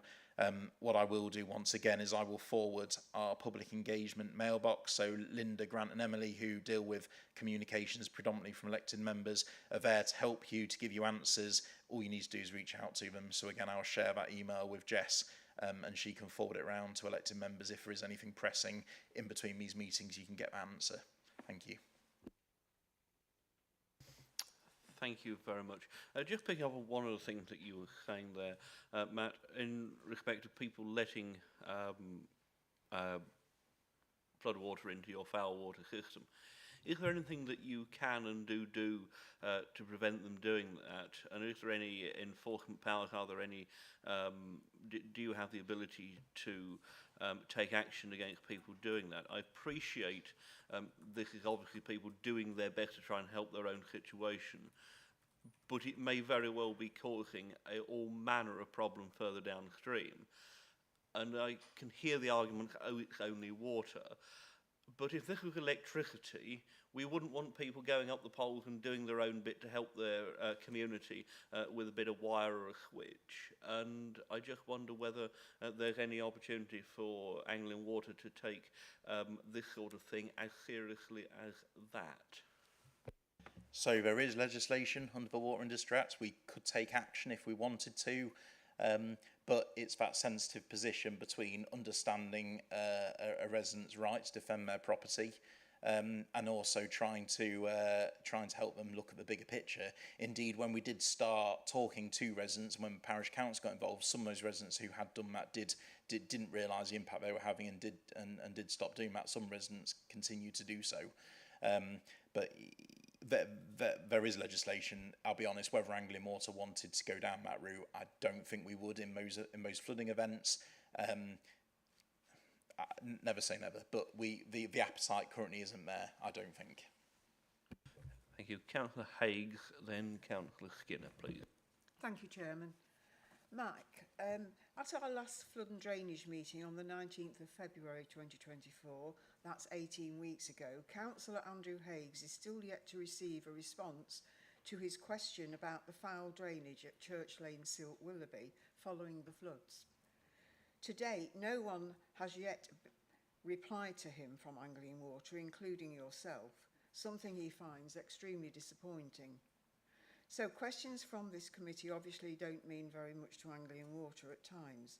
It took a request from Radio Links and Look North to Anglian Water following his question for someone at Anglian Water to go and visit the residents concerned. So he is still awaiting an answer to his original questions. Several of the residents go without use of their downstairs toilets, basins and sinks when it rains, even in low periods of rainfalls. This isn't too bad for houses who can go upstairs, but bungalows cannot use these facilities at all and have to go elsewhere. Councillor Haigh wants to know if the issue is with the size of the foul or the inlet tanks into the treatment works require enlarging, or the number of biofilters needs increasing. Whatever, as this has been ongoing for 20 years, what are Anglian Water going to do and over what timetable? I also understand that a similar issue occurs at Hainton, with some residents only being able to use their upstairs toilets and basins. What is the programme for remedial work, and are residents offered a rebate in their sewerage charges? As global warming is likely to affect residents connected to combined sewers, a programme of separating foul and surface water drainage needs to be put into effect. Has Anglian Water got a programme together yet? And if so, when can we see it? As all housing developments in these locations have been required to have separate systems, any cost to provide a new off-site sewer is relatively low. And finally, you have supplied some information about emergency sewage overflows into watercourses. How many of these occurred in dry weather, and can we have locations and what is being done to reduce this? Thank you, Chairman. So, apologies about the previous question not being answered about Church Lane. I've emailed back to our public affairs team now, and we will get your email address at the end, and we'll get back on that. In regards to the general point about the overwhelming of foul sewers in wet weather, the problem isn't so much the size of the foul sewers. Foul sewers are sized and designed to take the contents that's designed to go in them, which is foul-only water. The problem comes when surface water and river water and watercourse water finds its way into those sewers and causes them to be easily overwhelmed, and groundwater as well. Sorry. The concluding result of that is that people then struggle to flush their toilets. Is there any rebate people can apply for when they don't have an effective sewerage service? No, not presently. Under our guaranteed standard scheme, customers are eligible for a 6-month rebate if they're externally flooded, and they are eligible for a 1-year rebate of their sewerage charges if they're internally flooded, but there is nothing in there if people simply suffer with a loss of toilets. In regards to the question about the biofilter, there isn't a new biofilter going in at Silt Willoughby. I think we may have answered this already. There is what we call phosphate reduction equipment going in to better comply with our environmental consents to reduce phosphates. So phosphates come from things like washing powders and shower gels and things like that. So there is equipment going in Silt Willoughby to reduce the phosphate contents of our final effluent, but there isn't an additional biofilter.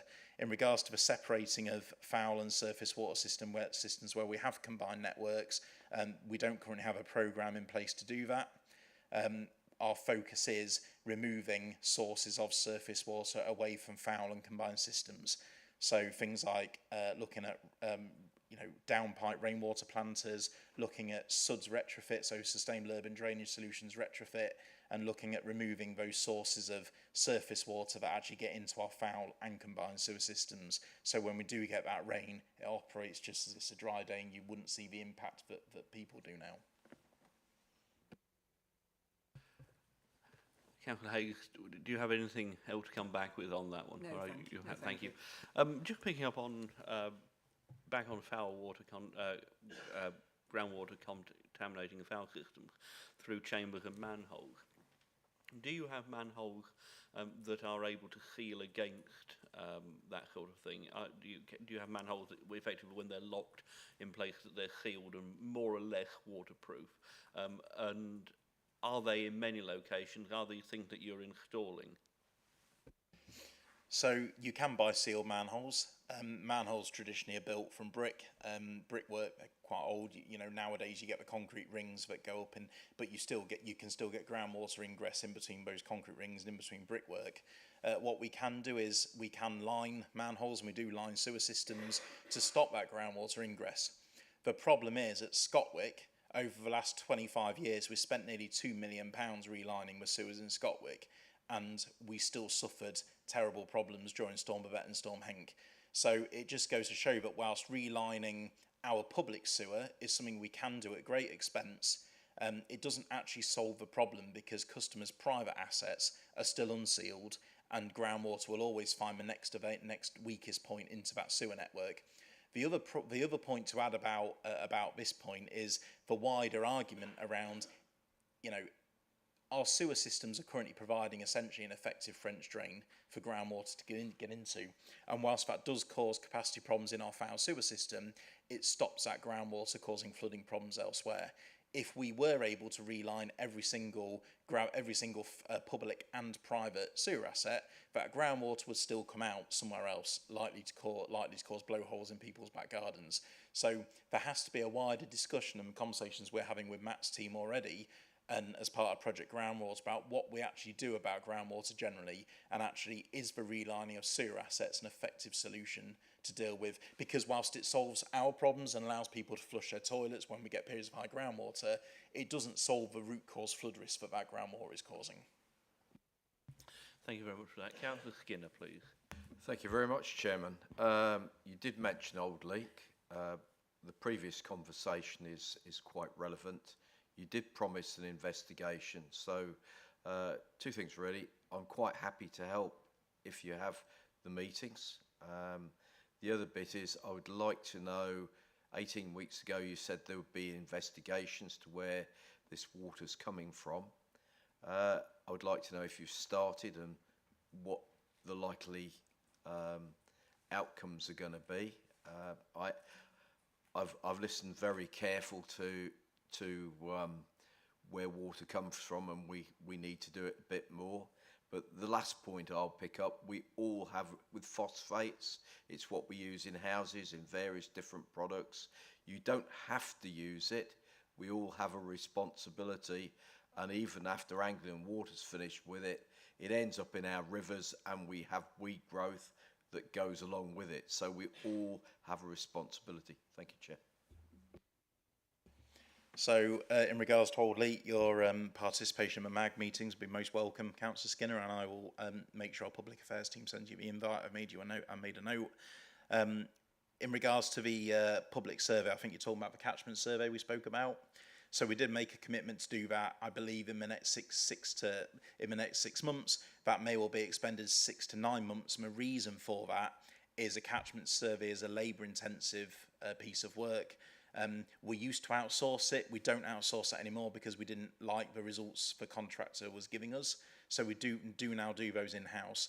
And the honest truth is that the impact of the wet winter has left us with a massive backlog, a backlog that we have been slower getting through than we'd probably like to be. So we are committed to do this catchment area survey of Old Leak. We stand by the commitment to do that, but it may be a little bit longer than we initially promised. So I would expect by sort of September, October time, that would be completed. Thank you. Councillor Haigh. It's just a comment really, when you were mentioning French drains. We are in a very old cottage, and when we moved there, we used to get water coming up between the skirting board and floorboards, quite serious for about a couple of years. And Councillor Haig's installed himself a French drain, and I have to say it's worked perfectly ever since. Okay, thank you. Thank you. Councillor Ashley Morris, please.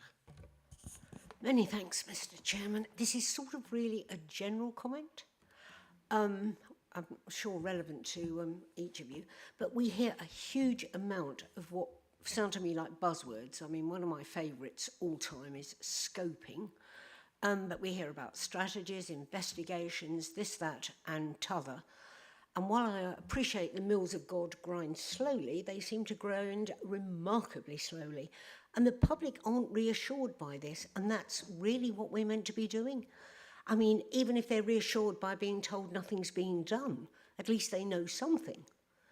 And allowing for the fact that water bills drop through every door, certainly mine, it should be possible to at least do something that could perhaps go out with water bills. It obviously then reduces the cost enormously, to let the public know that something is being done.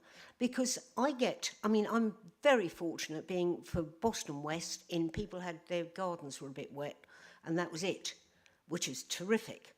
But having been round with the storm impact sort of trips, horrified by what people have had to put up with. And they're still putting up with it with no information at all. And I feel that one of the things this committee can do is perhaps that. Now, I would suggest with water bills, because obviously water's the general theme of this, But surely we can do something on a relatively regular basis to say this is being done or that's being done. I mean, I sit and listen along with my colleagues to huge amounts of reassurance, but it's not reassuring the public. And that's where we're really losing traction with people, and people don't know about grants. I mean, I was fairly horrified to hear that, oh, well, actually, if you're allowed a grant to get, it actually doesn't go to you directly. It's paying someone to come and tell you what to do. There's so many things that seem to be wrong, and we seem to need, in my opinion, communication more than anything else. So, I mean, if everyone could perhaps take that on board, and if anyone said to me personally, I'll come back to you with that, you haven't. So I'd appreciate perhaps someone goes back over their notes and has a wee look, because I find that very annoying. It's, oh, well, we'll tell you this, we'll tell you that, and it doesn't happen. Okay, that's probably my wee rant over. Thank you very much. You're absolutely right. Engagement is one of our biggest challenges. We've spoken about getting information out with water bills before. We've got 2 challenges on that. A lot of our customers actually opt out of what we call marketing communications, so we can't send leaflets out with water bills because of GDPR. And also, the other problem is how many of those actually go straight in the bin when those customers who do receive them, how many of those marketing leaflets actually go straight in bin and they aren't actually looked at. So we have looked at this before. I would put the counter challenge back and say the same could be done along with people's council tax rates, and there's a reason that you know you don't get a lot of marketing information with that. You just receive your council tax bill, and it's no different for a water company. Councillor Ashley Morris, if you'd like to come back, then Councillor Baxter, please. Very much. Yeah, a council tax bill goes out once a year, and your bill goes out, in my case, fairly regularly. And I would have thought a collaboration between the two, this is what this is all about. Because otherwise we've got the Environment Agency sort of nominally looking after newts and other people worrying about 3-foot water in their kitchen. So surely it must be possible for us to do something. As I say, there's a collaboration between the two, but at least it avoids, and this isn't advertising, it's information. It comes under a different category. It's not, you're not putting Buckshee ads on water bills, which if people have opted out of, jolly on, but you don't put your water bill in the bin. You know, you stick it on your desk and think 28 days, I'll pay that. So all round, I mean, I don't see that as a valid, really, response to that. Let's try and get together and actually do something rather than talking about doing something. Thank you. So myself and Matt and Chris will talk offline about if there's anything we can do in terms of information out with bills or council tax or whatever it may be to better inform people. But the point still stands. It's a very valid point you made that people are worried, they are apprehensive. We understand that. I think all the officers on this side of the chamber understand that. But yeah, we have to get across to those residents the assurance. We don't do a very good job of it now, and we have to get better at it. But it is one of our biggest challenges. What we call the warning and informing element of flood risk is always one of the most challenging, because you're always relying on people who want to listen, and 9 times out of 10, people don't want to listen until they're flooded. Thank you. Councillor Baxter, please. Thanks. First of all, can I ask about this GDPR? I don't understand, like Councillor Ashley Morris, why GDPR has got anything to do with Anglian Water putting residents or customers' information, informative information. What other kind of information can you have than informative information? Anyway, putting information in with the water bill. They're your customers, you already have their data. It's information which is not necessarily selling something. Tell me why GDPR has got anything to do with it. We've had this discussion internally. I can get a full legal response if you really want me to, but the reason is that a water bill is a water bill. It's not a water bill and a leaflet full of information about flood risk. It's a water bill. That's what people sign up to receive. So if they want to receive other information relating to other aspects of water that's not their water bill, then they have to give their express permission for that. But I can give you a full legal response if you'd like about why we can't do that or why we've struggled in the past to do that.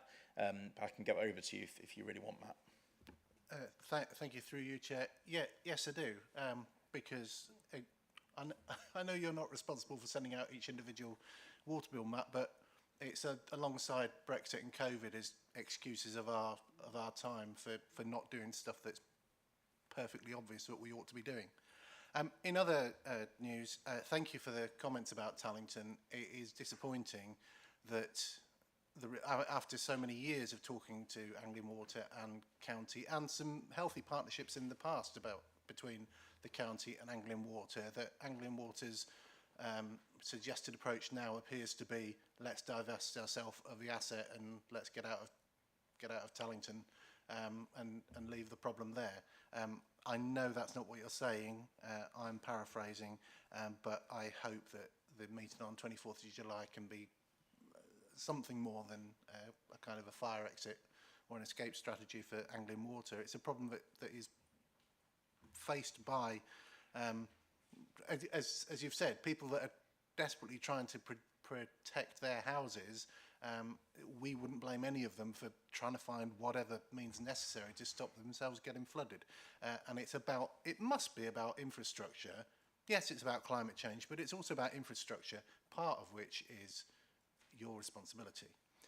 At the Internal Drainage Board meeting lately of the Welland Deepings Internal Drainage Board, we talked about pipelinings, and I can't remember the snazzy word for it, but there is an easier way to line pipes now. Is it something that Anglian Water are using and investing in, and is it working? Hopefully one of my many water drainage board colleagues can tell me what exact system it is, but it's a kind of a feed it through from a trailer and fix pipes like that. That's a kind of small pipe issue.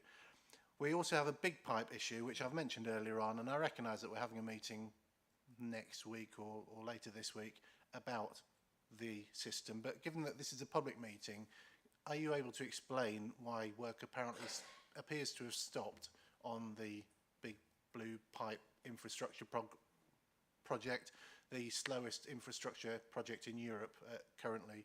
Have you got any update on that and or the reservoir? Thank you. So in regards to SPA, the Strategic Pipeline Alliance for Blue Pipes, Angela McCabe, my colleague, is hosting that meeting on Friday. I have been relaying your concerns to her now, and the desire for the public to be informed on the responses. That's not my meeting. I'll let Angela talk with the councillors on Friday about how that message is put across.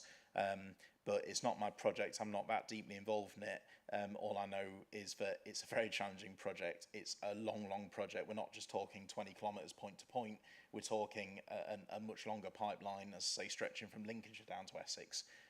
It's not an easy project to deliver. Each section's at different phases. Some of it's got planning permissions. Some of it, the land purchase is still going through. Some of it, there's still the legal process. So it's not as simple as we agree the whole land where the pipe's going to go at the beginning of a project and then do it. That's not how these projects are run. They're done in certain stages in different locations. But my colleague Andrew will give you a full update on Friday, if that's okay. Can I just come back on the other bits, please? Thank you. It was a subject of much concern at the recent Baston Parish Council meeting. Not just because of the inaction, and I appreciate that you don't send out the bills and you're also not responsible for that particular piece of infrastructure, but you are the Anglian Water representative giving us information about recent activities in Lincolnshire. At Baston, it was noted that one of the reasons given for the delay was that the pipes had kind of been floating, it had become filled with water. No, it had not become filled with water, but it had become buoyant and flown up. And we talked about engineers. This is not, if you've got the biggest infrastructure project in Europe, then you should have engineers that recognise that if you have a large structure full of air, it's going to float. And we couldn't fathom the kind of GCSE physics and the scale of infrastructure project and why there wasn't a more obvious answer. It's not a question for you now, it's just me passing on the frustration from Baston and other villages about why nothing appears to be happening. So, sorry about that, Chair. Please carry on. Sorry, I'll make sure Angela's aware. That's fine. In regards to just to answer the point about Tallington, the cost to resolve a problem, as we call it, is to basically put a pipe inside the existing culvert, the surface water culvert runs along Tallington. The cost of that in 2017 was about £300,000. The cost of that in 2021 was £500,000. And due to inflation, the cost of that now is probably in the region of between £500,000 and £1 million, you know, £1 million being the worst case scenario. But as I said on the multi-agency group, it's not just about in Tallington itself, but once the surface water system comes into an open water course, although the IDB have said that it flows on the most part, there are parts where it has a slight backfall, and that watercourse is riparian owned. It's owned by the farmer that has the land opposite the jet station. So this isn't just as simple as saying we can resolve everything ourselves. You know, there's riparian assets that are also involved in this, where we're going to need the absolute community buy-in and potentially community funding for this as well, because riparian assets are responsibility of the landowners that own land adjacent to them. But, you know, £1 million is the target we're trying to get to with the funding. If Anglian Water wanted to, you know, have an exit strategy, as you alluded to earlier, we would have done that in 2021. We remain committed to resolving the problems in Tallington. That goes to show with the overpumping, we very quickly arranged down Mill Lane for Richard, who couldn't source his own pump, so we stepped up and did all the deployment, and have indeed covered 25% of the cost of those. As well. So, you know, we take the problems very seriously. We are working in partnership, and if we wanted a quick exit, quite frankly, we would have done that in 2021. We're still here. We're still trying to solve those problems, and I hope, as every other officer does involved in Tallington, that meeting later on in July, we will be able to have a successful funding mechanism to get the works done that we need to do. There's other issues like Network Rail, that's other complex issues get ongoing that we can't really influence. But you know, we do remain committed to Tallington, along with our colleagues from LCC and also the Environment Agency, who will also be present at that meeting. Thank you. Thank you. Thank you. Do I have any further speakers on the Anglian Water item? No. Thank you once again, Matt, for your update and contribution and answering members' questions as thoroughly as what you have done. The presentation, of course, is noted, and the comments of the committee, I'm sure, and your answers, I'm sure, will be recorded. That takes us on to item 8, which is the Internal Drainage Board update. As I said at the beginning of the meeting, I hope that this is now a regular item on each agenda, enabling a representative from the Lincolnshire Internal Drainage Board to provide an update on IDB activities.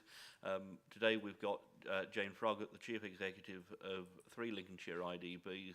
Welcome, Jane. Thank you for your patience waiting for item 8 to come around. Incredibly grateful for you to be able to join us today, so I shall hand over to you, if I could, please. Thank you very much, Chairman. Can everybody hear me all right? Is that okay? As the Chairman said, I can only speak for the four boards in the Witham and Humber Group, not able to talk for all my colleagues, but I did actually make them all aware at the end of last week that I would be joining you today. So I think some of the issues I'm going to update you on are pertinent across the piece for all IDBs. And then I would like to particularly focus on the £75 million IDB recovery fund that's been made available nationally, and just tell you where we are with that. But just before sort of focusing on that, if I just give you a general update on what's been happening really since your last meeting in February. So I think taking stock on where we were in February, we'd clearly had the very wet months really since Storm Babette on the 20th of October. And that hit particularly in Lincolnshire, and particularly in 2 of our 4 boards. So Witham 3rd was most affected, and Witham 1st, just by virtue of where those heavy rainfall patterns where assets were inundated. So it's been a pretty bleak few months. We're not out of the woods yet. We have had 17 of our 53 pumping stations inundated by heavy rainfall events, either in Storm Babette, the heavy rainfall after that, or indeed Storm Henk on the 2nd of January. So we are still in the process of a major recovery programme, getting those pumping stations repaired and fully operational again. So just some side lines there for you to be aware of, that we have still got deployed a number of EA national mobile pump assets across Lincolnshire. At the height of the heavy rainfall events, we had 27 pumps deployed. Now that's unprecedented. I've never known us have that kind of volume of additional temporary pump facility helping us out in Lincolnshire. And that's pertinent really to something I'll go on to a little later about how we've structured the bid for recovery and indeed resilience on the £75 million that's been made available nationally. Because I think none of us can rely on the fact that those assets would be available to us every time we have a heavy rainfall event in Lincolnshire. So we do need to factor in what we can do about increasing our capacity. Although, as has been said several times this morning, you know, it was the wettest few months since 1871 records began, and hopefully we will not be facing a 1 in 1,000 year rainfall event anytime soon, but you never know, and we may do. Therefore, we need to try and gear up to maximise our capacity. So where we were in February was that we'd submitted a statement of claim on the 19th of December to colleagues at the Environment Agency through the Regional Flood Defence Committee, the RFCC. And I stressed that that was not for our own IDB costs incurred during the heavy rainfall events. It's quite right, proper, appropriate that we meet the costs of dealing with our own heavy rainfall event. That's what our revenue budgets and what our reserves are there for. But what we did need to claim, because there's no other route available to us, and that was something highlighted to you in February, that we have no direct access as smaller public bodies, which we're classified as IDBs. We had no route into any sort of national recovery mechanism. We can sometimes apply on the back of District Council Belwyn funding formula, but in this particular series of rainfall events, that didn't apply, wasn't invoked for some very good reasons. There was no direct funding mechanism applicable. So what we applied to the RFCC for was the funding for third-party costs incurred. So where we had, again, not an issue of fault and blame, but just an issue of fact, where we had the 13 breaches in EA Main River and significant overtopping on those main river systems and seepage, high levels of seepage into IDB systems. It was that third-party water that was never designed to come into our systems, which did come in, and which in our particular case, of our 53 pumping stations, inundated 17 of them and rendered many inoperable. Some are still inoperable. Coningsby, which was mentioned earlier today, and some of us met on site last week to see the breach repair that I'm pleased to say is being affected, is just about another 2 weeks before that's completed by the EA's contractor Jackson's. And that actually will then enable us to complete the refurbishment of that pumping station at Coningsby, because you'll appreciate our pumping station asset being only 30 yards away from an EA breach. It's of some concern to us as to how and when we reinstate that. The pump's out for refurbishment. It'll cost us in total about £200,000 worth of repairs at that particular site, which is illustrative of the 1.6 million programme of repairs we've currently got underway. We're refurbishing the pump, putting in some resilience measures, and we're also putting in a new motor control panel, which in itself will be circa £100,000 once completed. And then we're raising them. We can't raise them to the EA Main River flood defence level, but we're raising them as far as we're technically able to try and give us just some local resilience for future heavy rainfall events. It won't future-proof them, but it will build in as much resilience as we're able to achieve technically within the pumping station that we have there. So those are the sorts of things we're busy and on with now. Some good news is that we were successful in that statement of claim that was submitted to the RFCC and presented to them on the 19th of January. And they gave us the green light to put those in as flood defence granting aid bids. After a lot of special pleading, we didn't have to complete 17 business cases, which we were originally going to have to do to refurbish the pumping stations that were inundated. We produced one outline business case, but we had to produce the FCERM forms for all 17 sites to go with and accompany that business case. We did get, I'm pleased to say, the confirmation that all of those cases were supported, and I'm very grateful to the RFCC and to the EA system for actually granting us that money. So the revenue monies came in literally £465,000 across the 4 boards affected just before the end of March, and we were able therefore to avoid the boards having significant revenue deficits at the year-end position. Each of them achieved a small year-end surplus, about 16 grand, 15 and 17 I think it was, for 2 of the boards, and £40,000 for each of the other 2 boards. They would have otherwise faced a couple of £100,000 of deficit, which would have seriously depleted reserves. One of the big cost factors, I'll just update on electricity whilst I'm on the update phase, but electricity, which I think we've brought to this committee before, has been one of our big cost drivers in IDBs. It's where we spend a lot of our money, if you can imagine, in the 4 boards pumping stations. We spend a phenomenal amount. We had to budget last year, 23-24, for £807,000 worth of electricity.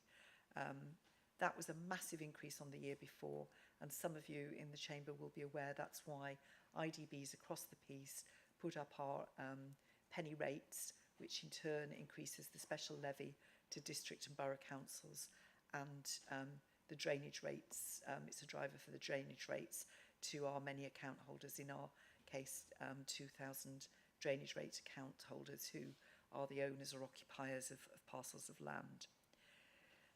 I have to say that even though we massively increased our budget, so if I give you one example, Witham First Drainage Board that has 13 pumping stations and is entirely a pumped set of catchments, it can't rely on gravity in any of its catchments.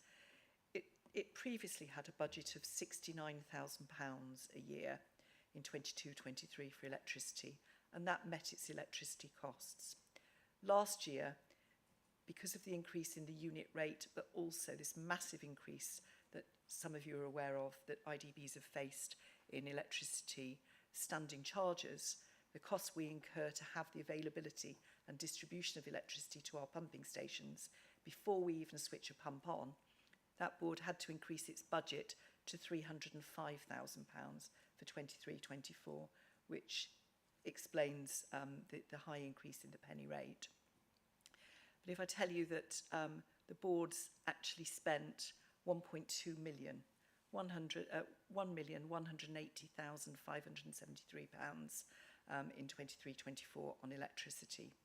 In that example to follow through that I've just given to you, Witham First, where we'd budgeted for £305,000 from a previous £69,000, we actually spent £554,000 on electricity costs in 23-24. That was all pumping water.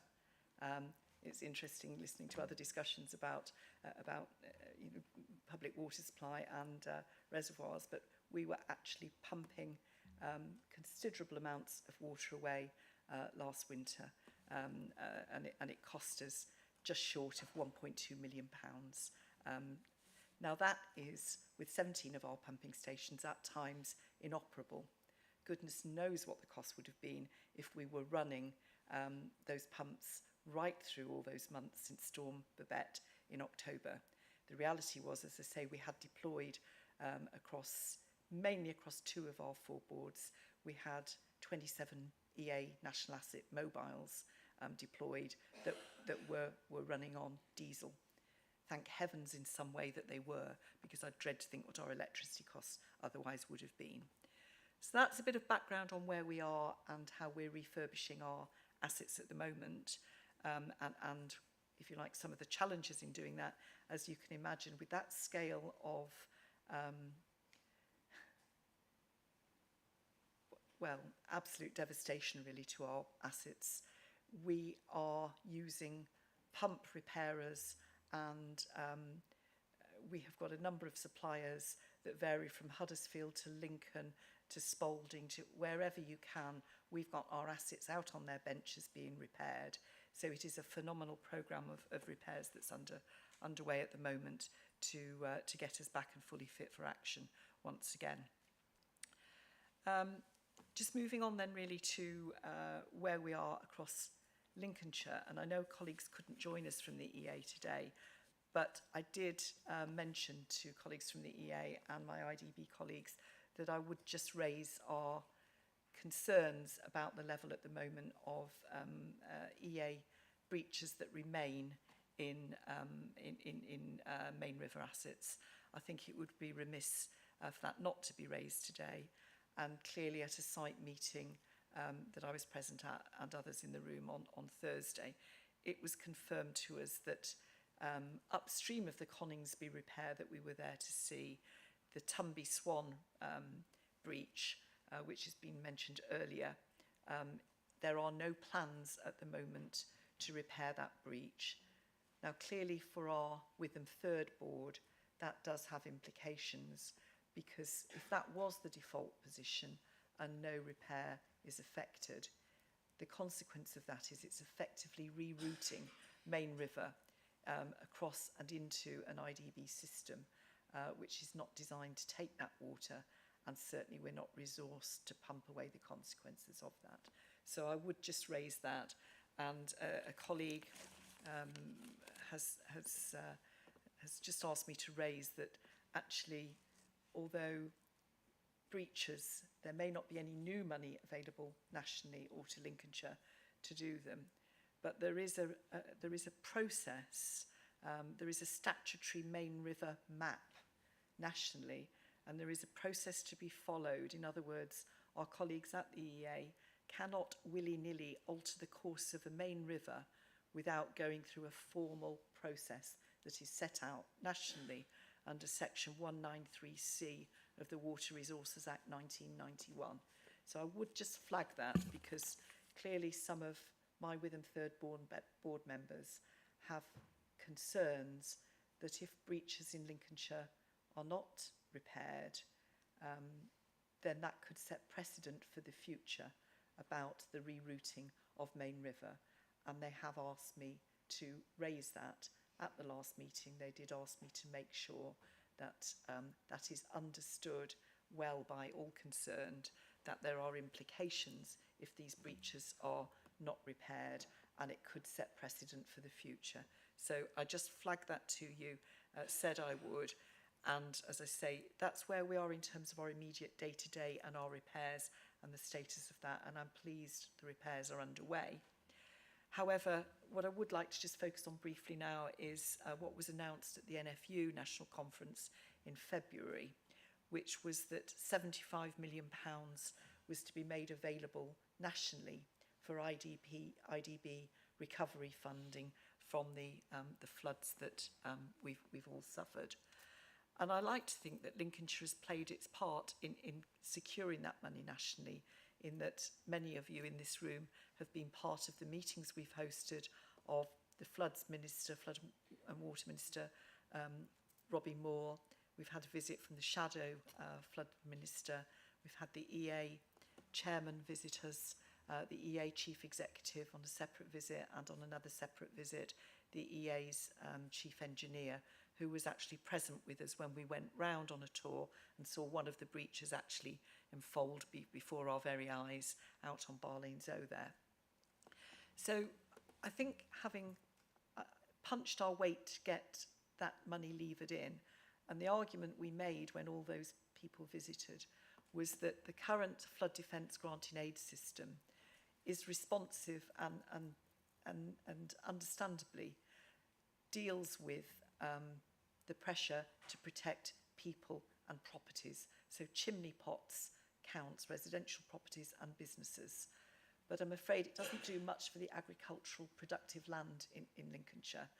And we were able to make the point to some of those that visited that actually some of our pumping stations that were put in as part of the Lower Witham Valley scheme to increase agricultural production post-Second World War, some of those assets are now coming to the end of their design life, and there are no plans to be able to replace them.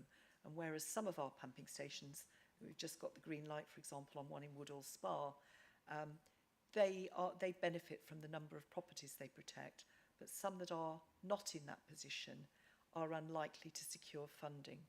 So we were given an assurance that that had been listened to, and hence this funding route on the £75 million announced for IDBs has come through the food and farming resource. It's not come through the usual flood defence granting aid route, that is, if you like, we like to think, geared therefore more towards the protection of agriculture, and that's how we've skewed some of the bids that we're putting in. So really, just to finish with a quick summary of where we are on that, the 75 million nationally has been divided roughly as 25 million for a set of tranche 1 bids which had to be in for the 7th of January and which are aimed at IDB recovery of assets. And then we have for our particular 4 boards, we submitted 4.5 million's worth of bids in 23 schemes. And then the tranche 2 of submissions have got to be in for this Friday, the 28th. And that's where the 50 million of the 75 million is notionally sitting. That's aimed more at resilience measures and betterment, if you like, some improvement and resilience of assets. From what I understand, the tranche 1 bids that had to be in on the 7th of June are already oversubscribed. Just a quick straw poll with colleagues around Lincolnshire. Ours, as I say, were just under 4.5 million, 23 schemes. Similar sorts of sums have gone in from colleagues in other IDBs.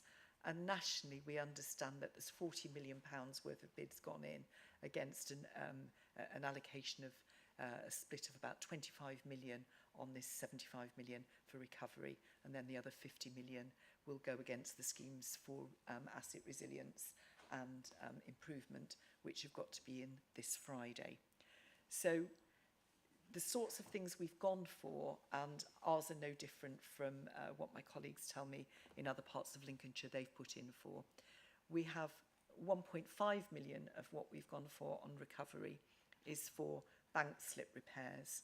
Many of you will be aware that the damage that's been done to IDB assets, not just pumping stations, but to a lot of our pen stocks, a lot of our banks, the fragility we now have on a lot of our watercourses of banks means that there is a programme of work there that could take us years.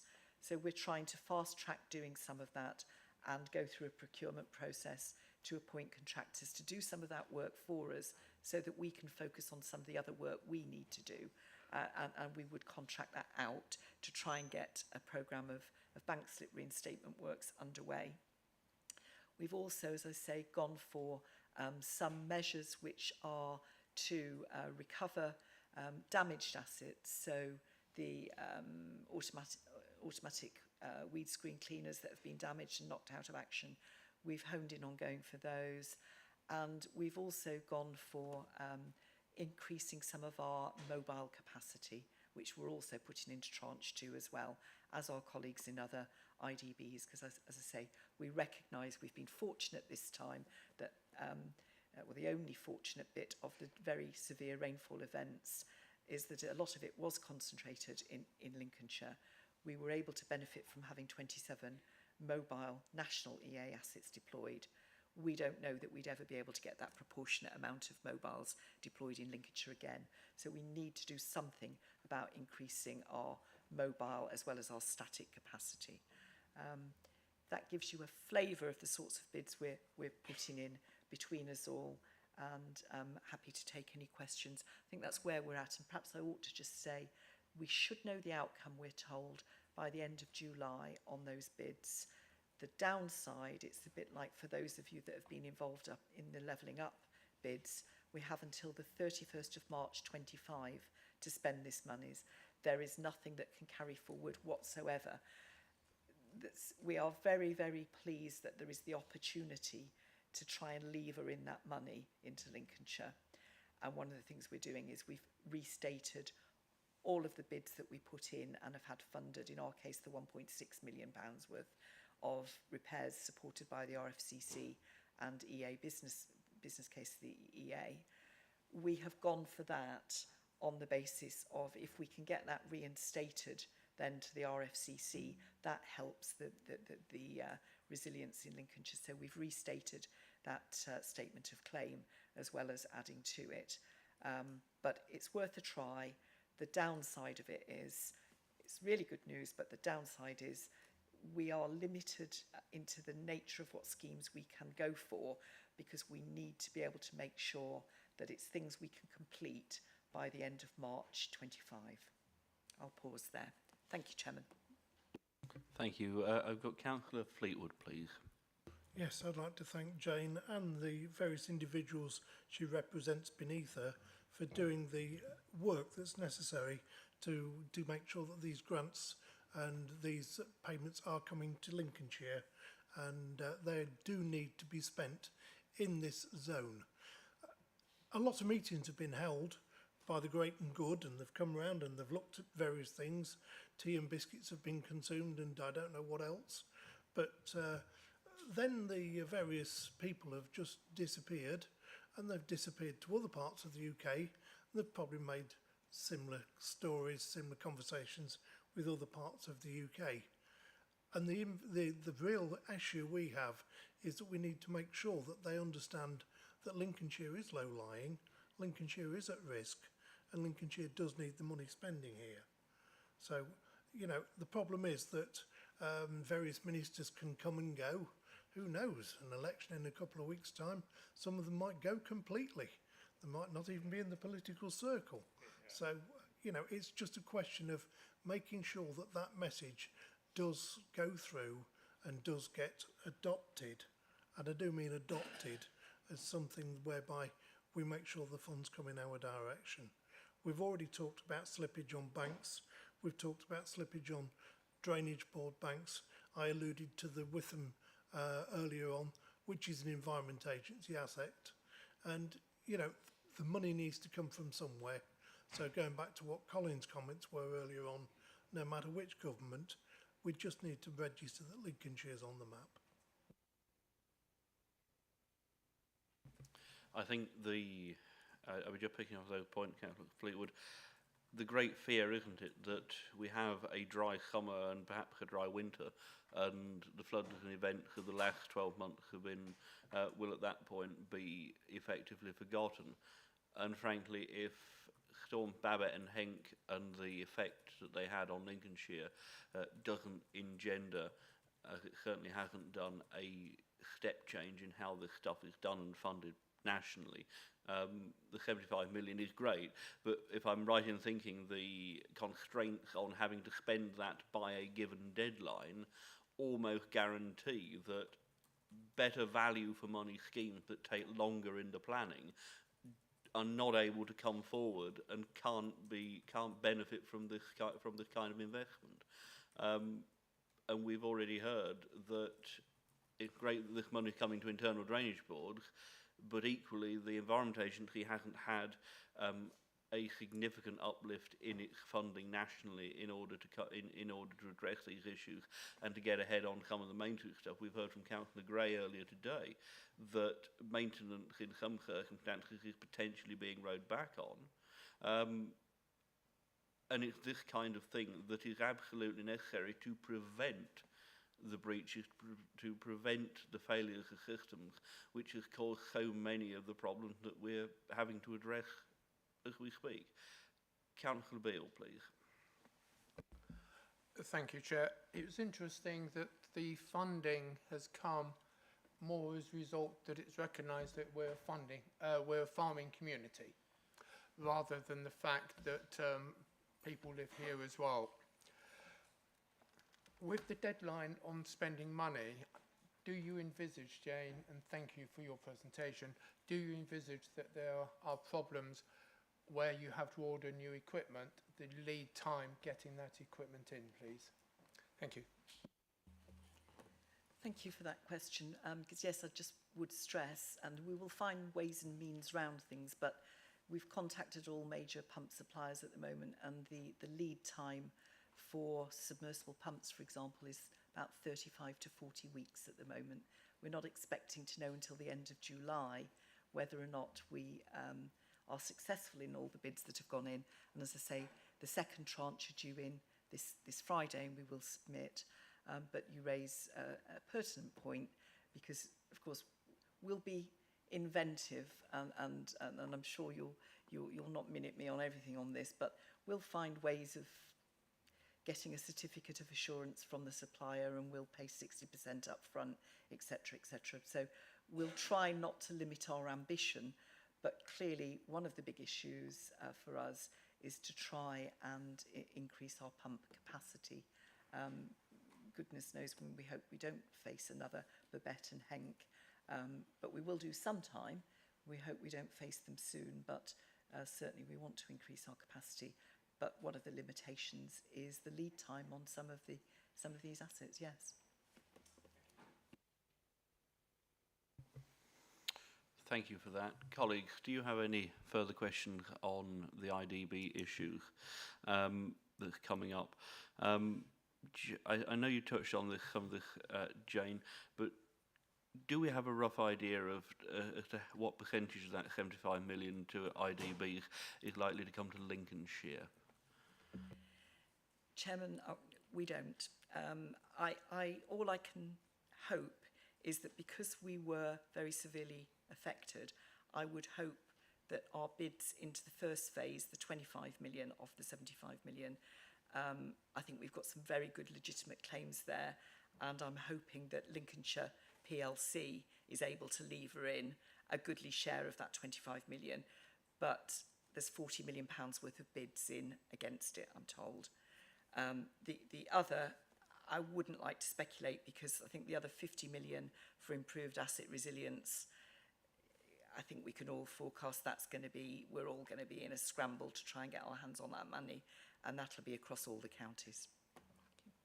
It does seem remarkable that it's split down into these tranches, with the end deadline, am I right in thinking, for expend, as you were saying, is March of next year, and there are still effectively the time scale between a bid being put in and approved on the later stages is going to be even shorter in order to get through to delivery. And I'm assuming, and this is set by Treasury, am I right in understanding? I'm not sure where in government nationally it's set. We've been trying to find out since February, when the announcement was made at the NFU National Conference, what the funding criteria were going to be, who would be overseeing it, would it be ADA, would it be the EA, would it be DEFRA themselves? So it's really only in the last 3 weeks or so that we've actually been invited to put the bids in, and it was a short order turnaround. I think we'd all speculated on how it would be structured, and we'd started to sort of get some that were oven ready to go. But we've had to fill out all the forms and do the cases for each of, in our case, 23 schemes. And I don't think what we've done is dissimilar from what others have been working on. Thank you. Thank you so much for taking us through the issues affecting the Witham and Humber Board. And likewise, I think the county as a whole owes our IDBs a huge debt of gratitude for the work that they do day to day in keeping us safe from flooding, but also the ability just to turn around in as short a time frame as you've been given to bring some of this, these bids forward, to get those bids in, to meet those deadlines, and to have that certainty that the engineering on the ground will be completed in what I certainly feel is a ridiculous timescale. I think it is a genuine testament to the professionalism and capacity that we have in our IDBs, and we're very grateful for that. I think we can say with some certainty that the information will certainly be noted, as will comments and feedback from the committee. And obviously we have in the work programme the suggestion that this is a standing item included on each agenda to enable an update to be presented on behalf of the Lincolnshire Internal Drainage Board. However, and I'm quite happy, if colleagues are, to leave that to the Lincolnshire and the Welland and Lean branches of ADA to work out what works for IDBs as much as anything as to item coming forward. And obviously, if members have specific issues that they wish to hear from board in relation to, then we can feed that through, so we can pick that up for future meetings as well. So once again, genuinely thank you, Jane, for your time with us this morning. Which does bring us on to item 9, which is the Flood and Water Management Committee work programme, pages 31 to 32 of our pack. Chiara. Thank you very much, Mr. Chairman.